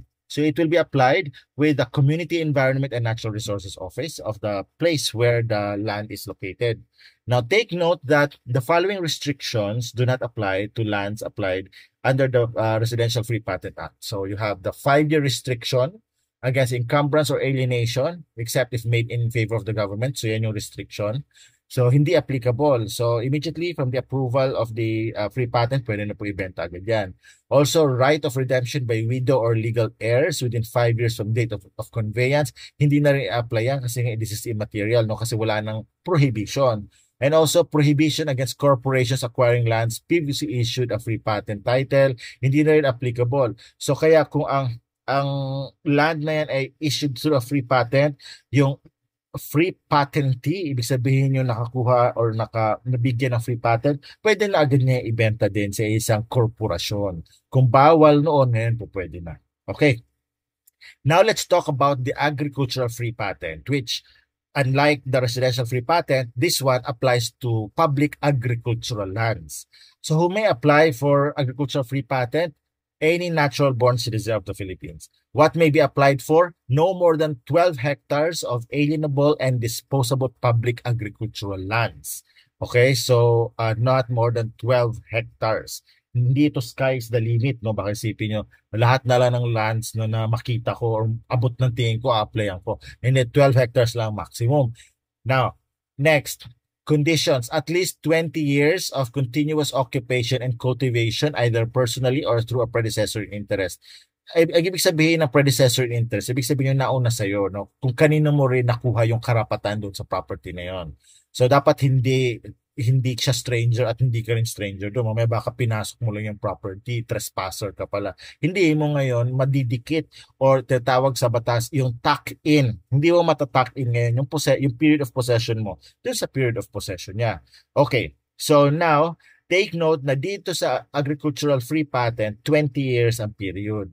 Doon naman sa residential free patent, 10 years ang period. Okay, may isa pang requirement. Kung doon sa residential free patent, dapat talaga nakatira ka talaga doon, etc., etc. Basta residential.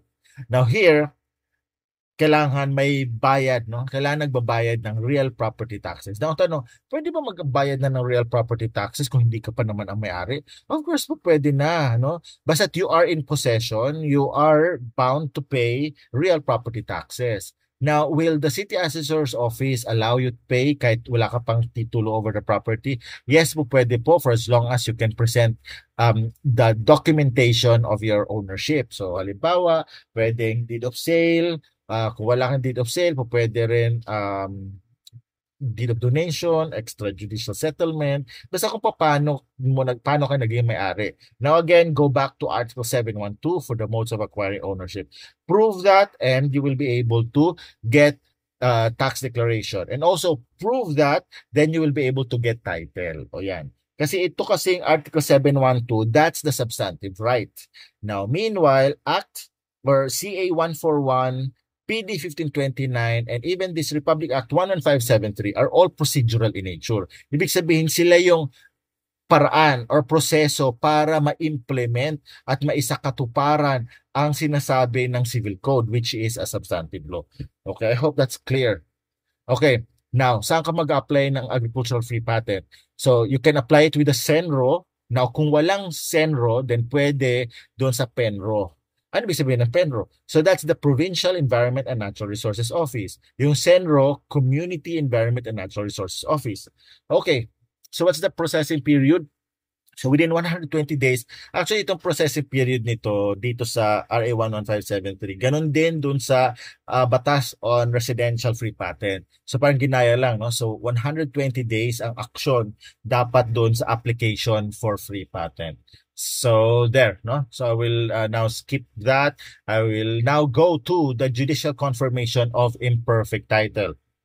As the name suggests, it says judicial. Ibig sabihin hukom, korte, no? So ito yung confirmation of imperfect title through the courts. Yung kanina, yung free patent, yung dalawang yon through the DNR. No? Hindi naman DNR na National Office, kundi yung SENRO. But still, SENRO is under DNR. Okay?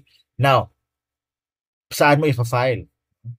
Kung kanina sabi ko SENRO ng lugar kung nasaan yung property, dito naman sa judicial confirmation of imperfect title, you file the petition in the regional trial court having territorial jurisdiction over the place where the land is located. Now, ang municipal trial court or ang first level court may also be vested with delegated jurisdiction. Ang Supreme Court ang nagde-delegate, no, kung anong mga first level courts ang pwedeng maging land registration court. Yan. Pero take note that the assessed value of the property na a-applyan mo is not more than 100,000 pesos. Now, this value was not affected by Republic Act 11576. Yung 11576, ito yung batas na nag-increase ng jurisdiction. Now, although itong 11576 is a later law, pero nung tiningnan ko, nung kinumpare ko yung 11573 as well as 11576 at saka PD 1529, walang incompatibility. So it's still 100,000 pesos pagka land registration. Pero pagka actions to recover title, possession, etc. or any interest in land, ang ano ngayon is 400,000 pesos. So if the land is over 400,000 pesos, you apply that with the regional trial court. Pagka less than 400,000 pesos, then sa first level courts. Okay. Now, who may apply? Okay, ito na. Now, if you can or if you must have read the old section 14 of PD 1529, you will be able to see to immediately see the difference under the new section 14. And this is new because amended na siya by Republic Act 11573. So first, tingnan mo lang yung first bullet dyan, wala ka na makikitang petsa na June 12, 1945. Under the old section 14, meron pang June 12, 1945. Ito ngayon wala na. Back in the day or before this amendment, those availing or applying for registration under this number 1, kailangan i-trace nila yung kanilang possession either personally or through their predecessors in interest all the way back to June 12, 1945. Kasi dapat bago, on or before June 12, 1945. And of course, in this time and age, it's already 2024, ang hirap mo i-prove yan. Imagine halos 20 years na lang, 100 taon na mga recitation of events, at saka tao dapat magte-testify niyan. Pero who could possibly be alive 100 years ago to testify that this present applicant was or his or her predecessors were already in the property since June 12, 1945. So now, ang makikita mo na lang dyan, 20 years. So, di ba? Amazing. So anyway, so let's read this. Those who by themselves or through their predecessors in interests have been in open, continuous, exclusive, and notorious possession and occupation of alienable and disposable lands of public domain not covered by existing certificates of title or patents under a bona fide claim of ownership for at least 20 years immediately preceding the filing of the application for confirmation of title, except when prevented by war or force majeure. Dead man sa dulo. Okay, anyway. Number 2, okay, those who have acquired ownership of private lands or abandoned riverbeds by virtue of accession or accretion under the provisions of existing laws. And lastly, those who acquired ownership of land in any other manner provided for by law. Okay, remember I said if you had the chance or you want to check the old section 14, ito pa ang mapapansin yung difference. Doon sa old section 14, meron pang prescription doon. I think it's section 14 number 2 na those who acquired ownership through prescription. Balikan natin ang bagong section 14. Nasaan si prescription? Ibig sabihin ba hindi na pwede ang prescription as a ground, to acquire ownership at para ma-recognize ng mga courts, Well, pasok na ang prescription doon sa una. Kasi ano sinasabi ko kanina? Pagka sinabi mong possession is not a separate ground. Kaya nga yung occupation under Article 712 of the Civil Code, that means activity, livelihood, Yan, hanap buhay mo. Pag sinabi mong possession, doon yan sa prescription papasok. Kaya dito, redundant na maglagay ka pa ng separate item for prescription when you have already discussed or when you have already stated na possession in the first bullet or in number 1 na possession is a ground or is a situation qualified for registration.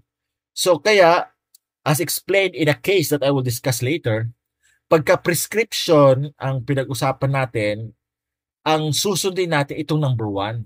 So possession. So dito sa number 1, regardless of the nature of possession, meaning to say possession in good faith or in bad faith, ganyan. Prescription pa rin yan.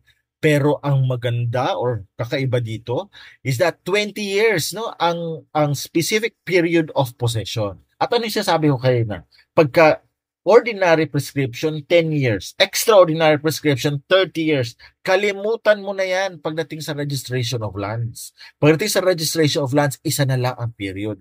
Para hindi na tayo malito, Ayan. Although siguro mas mahirap para doon sa akala niya 10 years lang para sa kanya, na ngayon 20 years na pala.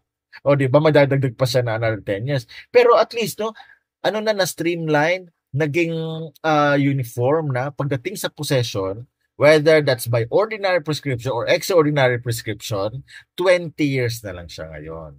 Okay? So I hope you were able to notice that. Para doon sa mga nakakalam ng Section 14. Now, if you want, please, no, para lang ma-appreciate ninyo ang context nitong napakagandang amendment ng RA 11573, i-google nyo na lang. Hanapin nyo yung old Section 14. No? Kasi ang pag-aaral ng batas kasi, hindi lang naman kung ano lang inilatag sa iyo. No? Mag-research ka din. Okay. Ayan. Sorry, lumalabas sa akin pagka-prof sa class at alam niya ng mga estudyante ko mula sa Manila Law College. Okay, next. What may be applied for? So, pwede mong applyan dito are public agricultural land basta not exceeding 12 hectares. So, isa pa to sa nabago. Under the old Section 14, wala pong limit. Walang limit kung ilang hektarya ang a-applyan mo. Pero ngayon, 12 hectares na ang maximum. Okay, so hindi pwedeng 1,000 hectares, no? Kailangan up to 12 hectares lang. Now next, as to the proof that the land is alienable and disposable, a duly signed certification by a duly designated DNR geodetic engineer that the land is part of alienable and disposable agricultural lands of the public domain. Yun ang magiging proof that the land is alienable and disposable. So it shall state, no, the certification shall state the applicable forestry administrative order, the DNR administrative order, executive order, etc. when available. Kaya kung wala naman yan, edi kung ano lang yung mga available, mga data, dapat nandun sa certification para merong reference. Okay, now, why did I mention this? Well, obviously, this is another important amendment because before this law, the courts require the original classification of the land. Meaning to say, yung classification ni DNR Secretary. Di ba sinabi ko kayo na kung sino ang may power to classify lands? So it's the DNR Secretary, no? So ngayon, kailangan mong pumunta sa DNR main office sa Quezon City to get that certification. And in fact, in a case, Republic versus TAN Properties, I think dated 2008, not sure, 2003, basta ganyan. Anyway, so there was this case where the Supreme Court dismissed the petition for original registration simply because the petitioner presented as evidence that the land is alienable and disposable a certification by the DNR geodetic engineer. Sabi ng Supreme Court, hearsay. Dapat kasi yung original classification. So, hindi pwedeng ang geodetic engineer kasi hindi naman siya yung original na pumirma doon. So, kung sino ang original na pumirma doon, dapat yung DNR Secretary, at least ang office niya, hindi naman yung DNR Secretary mismo ang pipirma no, ng certification niya, kundi yung custodian. Ibig sabihin yung opisina niya. Yun dapat. So dahil dyan, ang daming mga kasong na-dismiss, no? Dahil dito. Na ang problema, kung nasa probinsya ka, na napakalayo mo, okay, what's the farthest province in the south? Okay. I say, well, dito sa eastern part, no? Sa western part, I mean, siguro Tawi-Tawi, di ba? O to the northern part, I think, yeah, Batanes, no? Ayan, so, kung nandun ka, pupunta ka pa Maynila to get the certification. So, with this law, you don't need to get the original classification certified by the custodian, which is the DNR, the office of the DNR Secretary. Pwede na ang certification ng designated DNR geodetic engineer doon sa region, no, na kung saan nandoon yung property. Okay, di ba ang ganda? Okay, anyway, so dito sa kaso ng Republic versus Pasig Rizal Company, which is a 2022 case, inilatag ng Supreme Court yung mga guidelines on the application of RA 11573. At dito, babalik ulit si September 1, 2021. Okay? Akala nyo nakalimutan ko na, no? So first, RA 11573 shall apply retroactively to all applications for judicial confirmation of title which remain pending as of September 1, 2021. Ibig sabihin yung mga cases na decided na with finality, ibig sabihin kahit umabot sa Supreme Court na deny na yung appeal, no, sa Supreme Court, ay hindi mo na pwedeng buksan yun. Tapos i-apply mo RA 11573. Kailangan all cases pending as of September 1, 2021. And of course, yung mga cases filed after September 1, 2021. Okay. Now, applications for judicial confirmation of title filed on the basis of the old Section 14.1, ibig sabihin yung may June 12, 1945, at saka 14.2, yung merong prescription, and which remain pending before the Regional Trial Court or the Court of Appeals as of September 1, 2021 shall be resolved following the period and manner of possession required under the new Section 14. Thus, beginning September 1, 2021, listen to this carefully. Proof of open, continuous, exclusive, and notorious possession and occupation of alienable and disposable lands of the public domain not covered by existing certificates of title, blah, blah, blah, okay, for at least 20 years, okay, immediately preceding the filing of the application for confirmation shall be sufficient, okay, for purposes of judicial confirmation of title. Hindi na June 12, 1945. Now, in the interest of substantial justice, the regional trial courts and Court of Appeals are hereby directed, upon proper motion or even on its own, motu proprio, to permit the presentation of additional evidence on land classification status based on the parameters set forth in Section 7 of RA 11573. Ibig sabihin, para makapag-present ng certification from the from the geodetic engineer from the DNR regional office.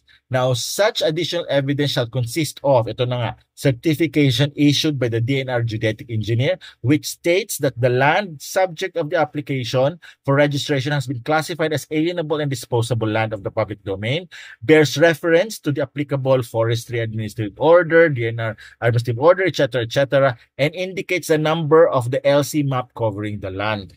Okay, may isa pa.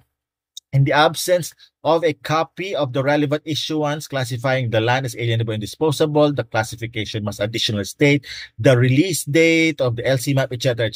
Anyway, ang geodetic engineer na ngayon ang bahala dito, no, sa mga requirements. Pero take note that sabi ng Supreme Court, the DNR geodetic engineer must be presented as witness for proper authentication of the certification in accordance with the rules of court. Ayan. So, pwede na ang certification from the geodetic engineer pero ipresenta mo rin ang geodetic engineer ngayon. Doon sa mga nag-aaral ng rules on evidence dyan, obviously, doon sa dati, yung pagka-certification ng DNR secretary, hindi mo na kailangang ipresenta yung DNR secretary. Bakit? Because the courts can take judicial notice of that certification. But here, on the other hand, it cannot be taken judicial notice of. Kaya kailangan i-authenticate ng DNR geodetic engineer. Okay. Alright, next. Dito tayo, no? So after that, let's go back now to the actual process. Dito sa actual process, it's relatively unchanged, no? Except that yun na nga, yung as far as RA 11573 changes, so i-modify na lang natin accordingly. Pero it's still the same process. So, the first process is ipa-survey muna ang lupa by the Bureau of Lands or a jury licensed private surveyor. Okay? Pero yun nga, kung wala ka namang budget, doon ka na lang sa Bureau of Lands or even sa DNR, no? Sa Senro. Okay. Now, next, filing of application for registration, which is of course a petition. You file the petition. You get a lawyer to prepare the petition for you. Now, next, the court will set a date for the initial hearing, which usually takes around 6 months to 8 months na from the filing of the petition. Now, you're wondering, bakit naman tagal ng first meeting, initial hearing, 6 months, 8 months? Dahil sa itatransmit pa kasi ang application doon sa LRA or the Land Registration Authority. No? So, transmittal of the application and the date of initial hearing together with documents or other evidences attached thereto by the clerk of court. Siya magtatransmit, yung clerk of court, to the Land Registration Authority. Okay, so after that, tatransmit doon para ma-publish. No? So, the notice of initial hearing will be published in the official gazette and once in a newspaper of general circulation in the Philippines. Mag-arrange na nito is ang Land Registration Authority. Pero kung ikaw aplikante, kailangan magbayad ng mga fees dito. So, you do that with the LRA. No? Next is service of notice by posting and mailing upon contiguous owners or mga katabing owners, occupants, and those known to have interest in the property. O sinong gagawa nito? Yung clerk of court. Okay, now, during that time, itong 6 months to 8 months, magka-file ngayon ng answer or opposition ang kahit na sino na either named in the petition, Kasi ikaw ang gagawa ng petition, ilalagay mo na doon yung mga kapitbahay mo and all other persons you think would be interested. Now, anyway, kahit hindi mo na maisulat dahil yun lang, hindi mo naman kilala yung mga kapitbahay mo at saka wala ka namang kilala na mayroong interest in the property, it's okay because those persons not named in the petition and not served a mail no, by the clerk of court would still be constructively notified by the publication. So kaya kailangan mo i-publish because that publication is notice to the whole world. Okay, so now maghihiring na. So dumating na yung araw na maghihiring na kayo. So doon sa araw ng hearing na yon, so as applicant, you will have to show compliance with the jurisdictional requirements. Have you published? Have you posted? And have you mailed? Yun ang tanong ni judge. Tapos ngayon, i-check ngayon kung merong mga oppositors. So i-check kung may nag-file ba ng answer or opposition na nasa records na. Kung wala naman, then the court will announce publicly kung meron bang tumututol dito sa application for original registration. At kung wala, then there will be issued an order of general default. But take note, the order of general default does not apply to the state. So even if the state or the Republic of the Philippines does not file an opposition, pero pwede pa rin niyang kontrahin or apilahin or iapila ang maging desisyon ng korte dito sa kaso na ito. At ang gagawa ng appeal na yan ay ang Office of the Solicitor General. Okay, now, so after the hearing, magkakaroon na ng judgment. So that's promulgation of judgment.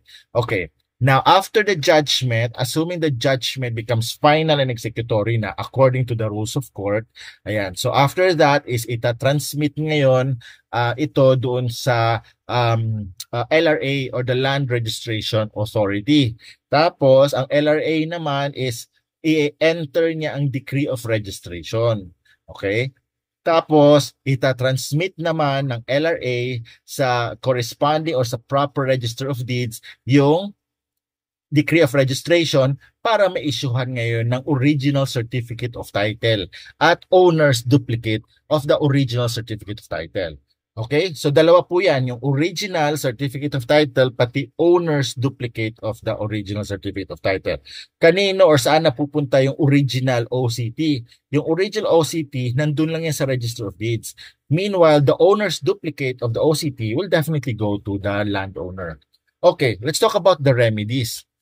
So ang remedies ng isang what do you call this? Hindi landowner. Ang remedy ng may question or hindi natutuwa doon sa registration dito sa aplikante, ang pagpaparehistro dito sa aplikante ng lupang iyan ay under Section 32 PD 1529, ito yung review of the decree of registration.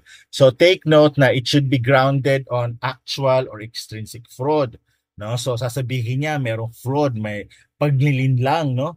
Bakit siya na-issuehan hindi naman siya ang totoong nakatira dyan. Remember yung mga requisites na sinabi natin kanina. Huwag kalimutan yung mga sinabi kanina, no? Kapit sa lahat ng mga binanggit ko kanina. Hindi dapat kinakalimutan ang mga earlier learnings, no? Ina-absorb yan, no? Katulad ng isang sponge, nag-absorb ng tubig yan. Huwag mong pipigain yan, no? Kapit lang. Okay, anyway. Diba sinabi natin kanina, possession for at least 20 years. Paano kung hindi pala siya actually in possession, iba pala ang may possession? Ibig sabihin nagsinungaling siya. Okay, so there was fraud, no? Nalinlang ang korte. Now also, meron itatawag na extrinsic fraud, and this is the kind of fraud that prevents a party from having a trial or from presenting its entire case. So itong nagrereklamo ngayon, itong oppositor na to, hindi pala na notify nung pending na kaso. Bakit hindi siya na-notify? Yung pala yung publication was defective. Hindi nag-comply sa order ng court at saka doon sa sinasaad ng batas. So that's extrinsic fraud. Okay, so kaya i-entertain ngayon yung review of review of the decree of registration. God, kapit lang. Sige. Okay, next. The petitioner must have real and dominical right. Ibig sabihin, hindi lang siya basta-basta nagkiklaim, no? Dapat siya mismo may karapatan din talaga siya sa lupang yan. So, paano yung karapatan na yon? Again, recall Article 712 of the Civil Code on the modes of acquiring ownership. Kung nagkiklaim siya na he or she acquired the property under those modes, then ito may karapatan siya dito. Now, take note, the property must not have transferred to an innocent purchaser for value. Okay? Kasi kapag nag-transfer na si innocent purchaser for value, ay sorry, hindi mo na siya mababawi. Na pag-uusapan natin innocent purchaser for value, obviously, sa part 2, o di ba may part 2 ito, akala nyo ito na yon. Di ba kami abutin na tayo ng umaga dito, no? By the way, I'm recording this at night, no? Kaya, ayan, so pasensya na kung medyo inaantok tayo dito. Pero mukhang hindi naman. Diba? Kayo pa. Okay, anyway, and lastly, don't forget, it must be filed within 1 year from the date of entry of the decree. O, diba? Yung entry of the decree in the Land Registration Authority. So, dapat i-file mo within 1 year. All right. Now, let's look at some decisions regarding this. So, adjudication of land in a registration or cadastral case does not become final and incontrovertible until the expiration of 1 year after the entry of the final decree. Before such time, the decision remains under the control and sound discretion of the court, rendering the decree, which court after hearing may set aside the decision or decree and adjudicate the land to another party. Now, take note, while Section 32 of PD 1529 provides that the decree of registration becomes incontrovertible after a year, it does not deprive an aggrieved party of a remedy in law. A certificate of title is only an evidence of ownership. Its issuance does not foreclose the possibility that the property is co-owned or is held in trust for another person. Okay? So, ayan. All right, now let's go to the torrents titles that may be issued. So, what are the torrents titles? May idea na kayo dun sa isa. Yung ini-issue kapag ka nag-apply ka ng original registration. So obviously, it's the original certificate of title. Now, by the way, this OCT is still issued even if your mode of application is by free patent. Kasi yung free patent na yan, di ba, in-issue yan ng DNR. If forward din yan doon sa LRA, at ang LRA din ang mag-enter nito doon sa records nila, mag-enter ng free patent, tapos bibigyan ng instruction din ang Register of Deeds na issuehan niya ng original certificate of title. Ayan. So the OCT is the first certificate issued to a newly registered land. Next is the transfer certificate of title, and this is the subsequent certificate issued. So, ang TCT, yan na yung mga susunod after the OCT. At wala tayong first TCT, second TCT. Lahat ng mga may issue na title after or subsequent to the OCT is called a TCT. Also, we have the condominium certificate of title or condominium owner's copy of the TCT para to doon sa mga condominium units, no? Ayan, isa lang talaga ang title doon, no, land title, which is yung title ng lupa kung saan nakatayo yung condominium. Pero because a condominium is composed of several units or spaces in a building, so every owner of a unit or interest in that building shall be given a condominium certificate of title. All right. So let's talk about incontrovertibility, indivisibility, and imprescriptibility of titles. So ano ba ibig sabihin na incontrovertibility, indivisibility, and imprescriptibility? Ito yung paulit-ulit nyo itong mababasa at maririnig pagka pinag-usapan natin ang torrent system at saka mga titulo sa lupa. So after the expiration of the 1-year period from the issuance of the decree of registration upon which it is issued, a torrent title becomes incontrovertible. Ibig sabihin, hindi mo na matcha-challenge siya, hindi mo na matitibag yan, no? So, a title once registered under the torrent system of land registration cannot be defeated even by adverse possession and notorious possession. Neither can it be defeated by prescription. Kaya ngayon sinasabi, okay, na if you have noticed na yung prescription na yan is adverse possession according to the periods allowed by law, pero it's only available pag the land is not titled. Kasi kapag titled na ang land na yan, the land covered by the certificate of title cannot be acquired by adverse possession or even by prescription. Okay, now the phrase, dagdaglan natin tong additional kaalaman, no? The phrase married to is merely descriptive of civil status and does not prove co-ownership. You will find this significant pagdating sa mga issues na, mga mag-asawa na naghiwalay. So, ang tanong, kanino ba yung property na yan, nakalagay married to? Okay.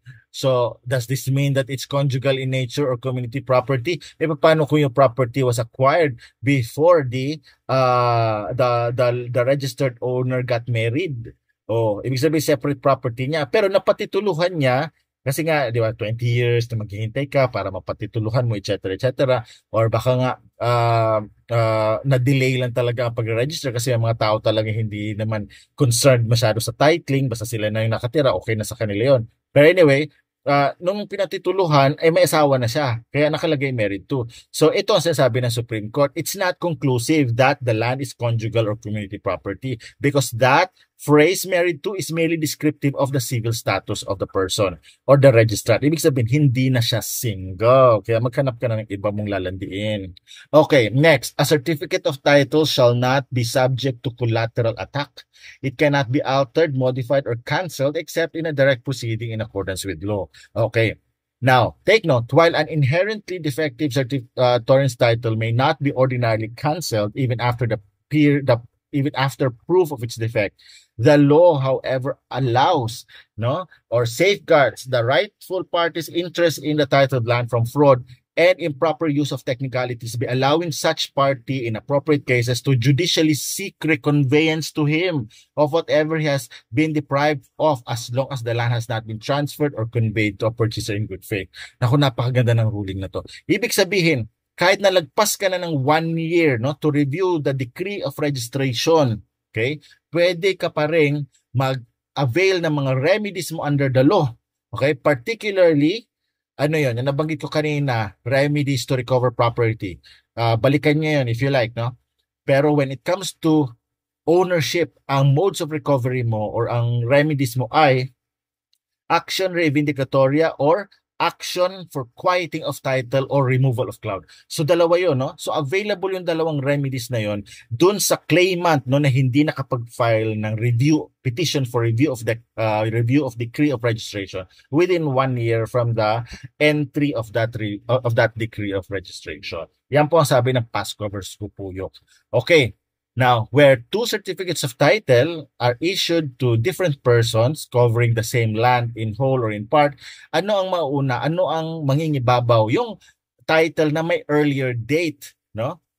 As between the original parties. Okay?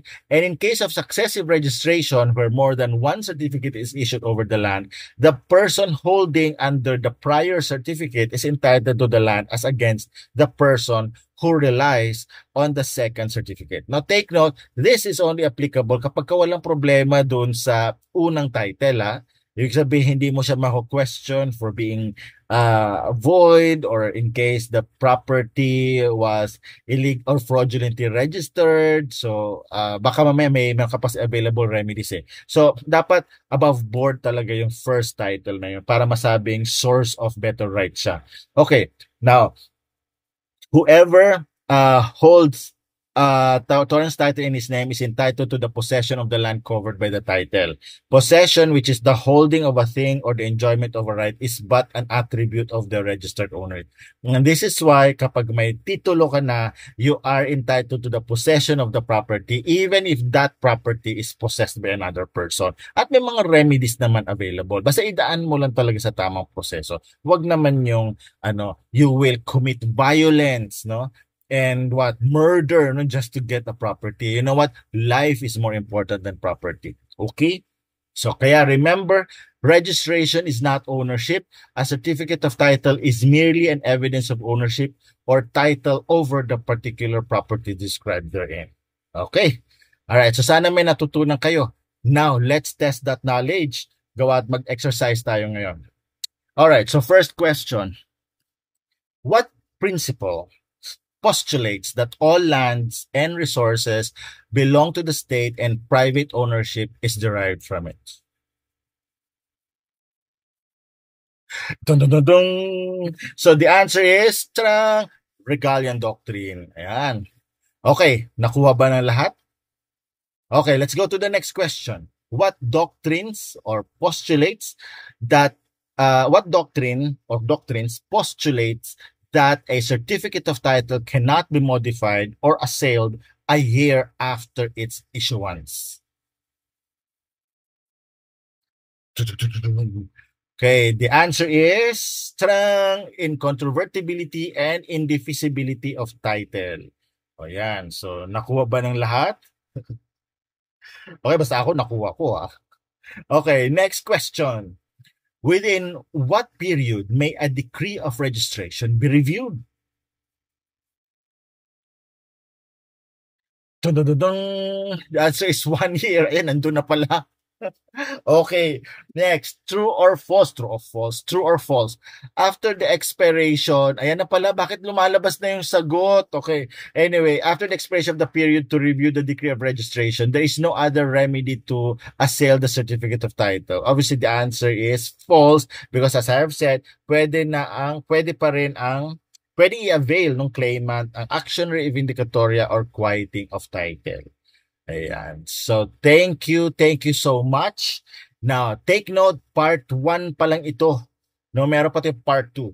Pag-uusapan natin ang mga subsequent dealings with the property. Ibig sabihin, yung pag nagbenta ka ng property or pag minana mo yung property, so paano ka nakakakuha ng title over that? What are the requirements? And what are some of the legal issues that may be faced? Tapos pangalawa naman is yung annotation, no, ng mga encumbrances doon sa likod ng titulo. Halimbawa, pag nagsanla ka ng property sa bangko or just to anyone, ano ang mga annotations? At saka, ano pa ibang mga dokumento na pwede i-annotate? At paano naman tatanggalin yung mga annotations na iyon? Lahat yan ay sasagutin natin sa susunod na installment, no, nitong Land Titles and Deeds. So I look forward to seeing you in the next video. Again, this is Attorney Al Jumrani and you're watching The House of Law. Thank you very much. Please like this video if you learned something and please subscribe if you haven't subscribed yet. Click nyo na rin ang notification bell para alam nyo na na-upload na yung susunod kong video. So maraming salamat. Laging tatandaan, isip ay buksan, alamin ng batas. Bye guys!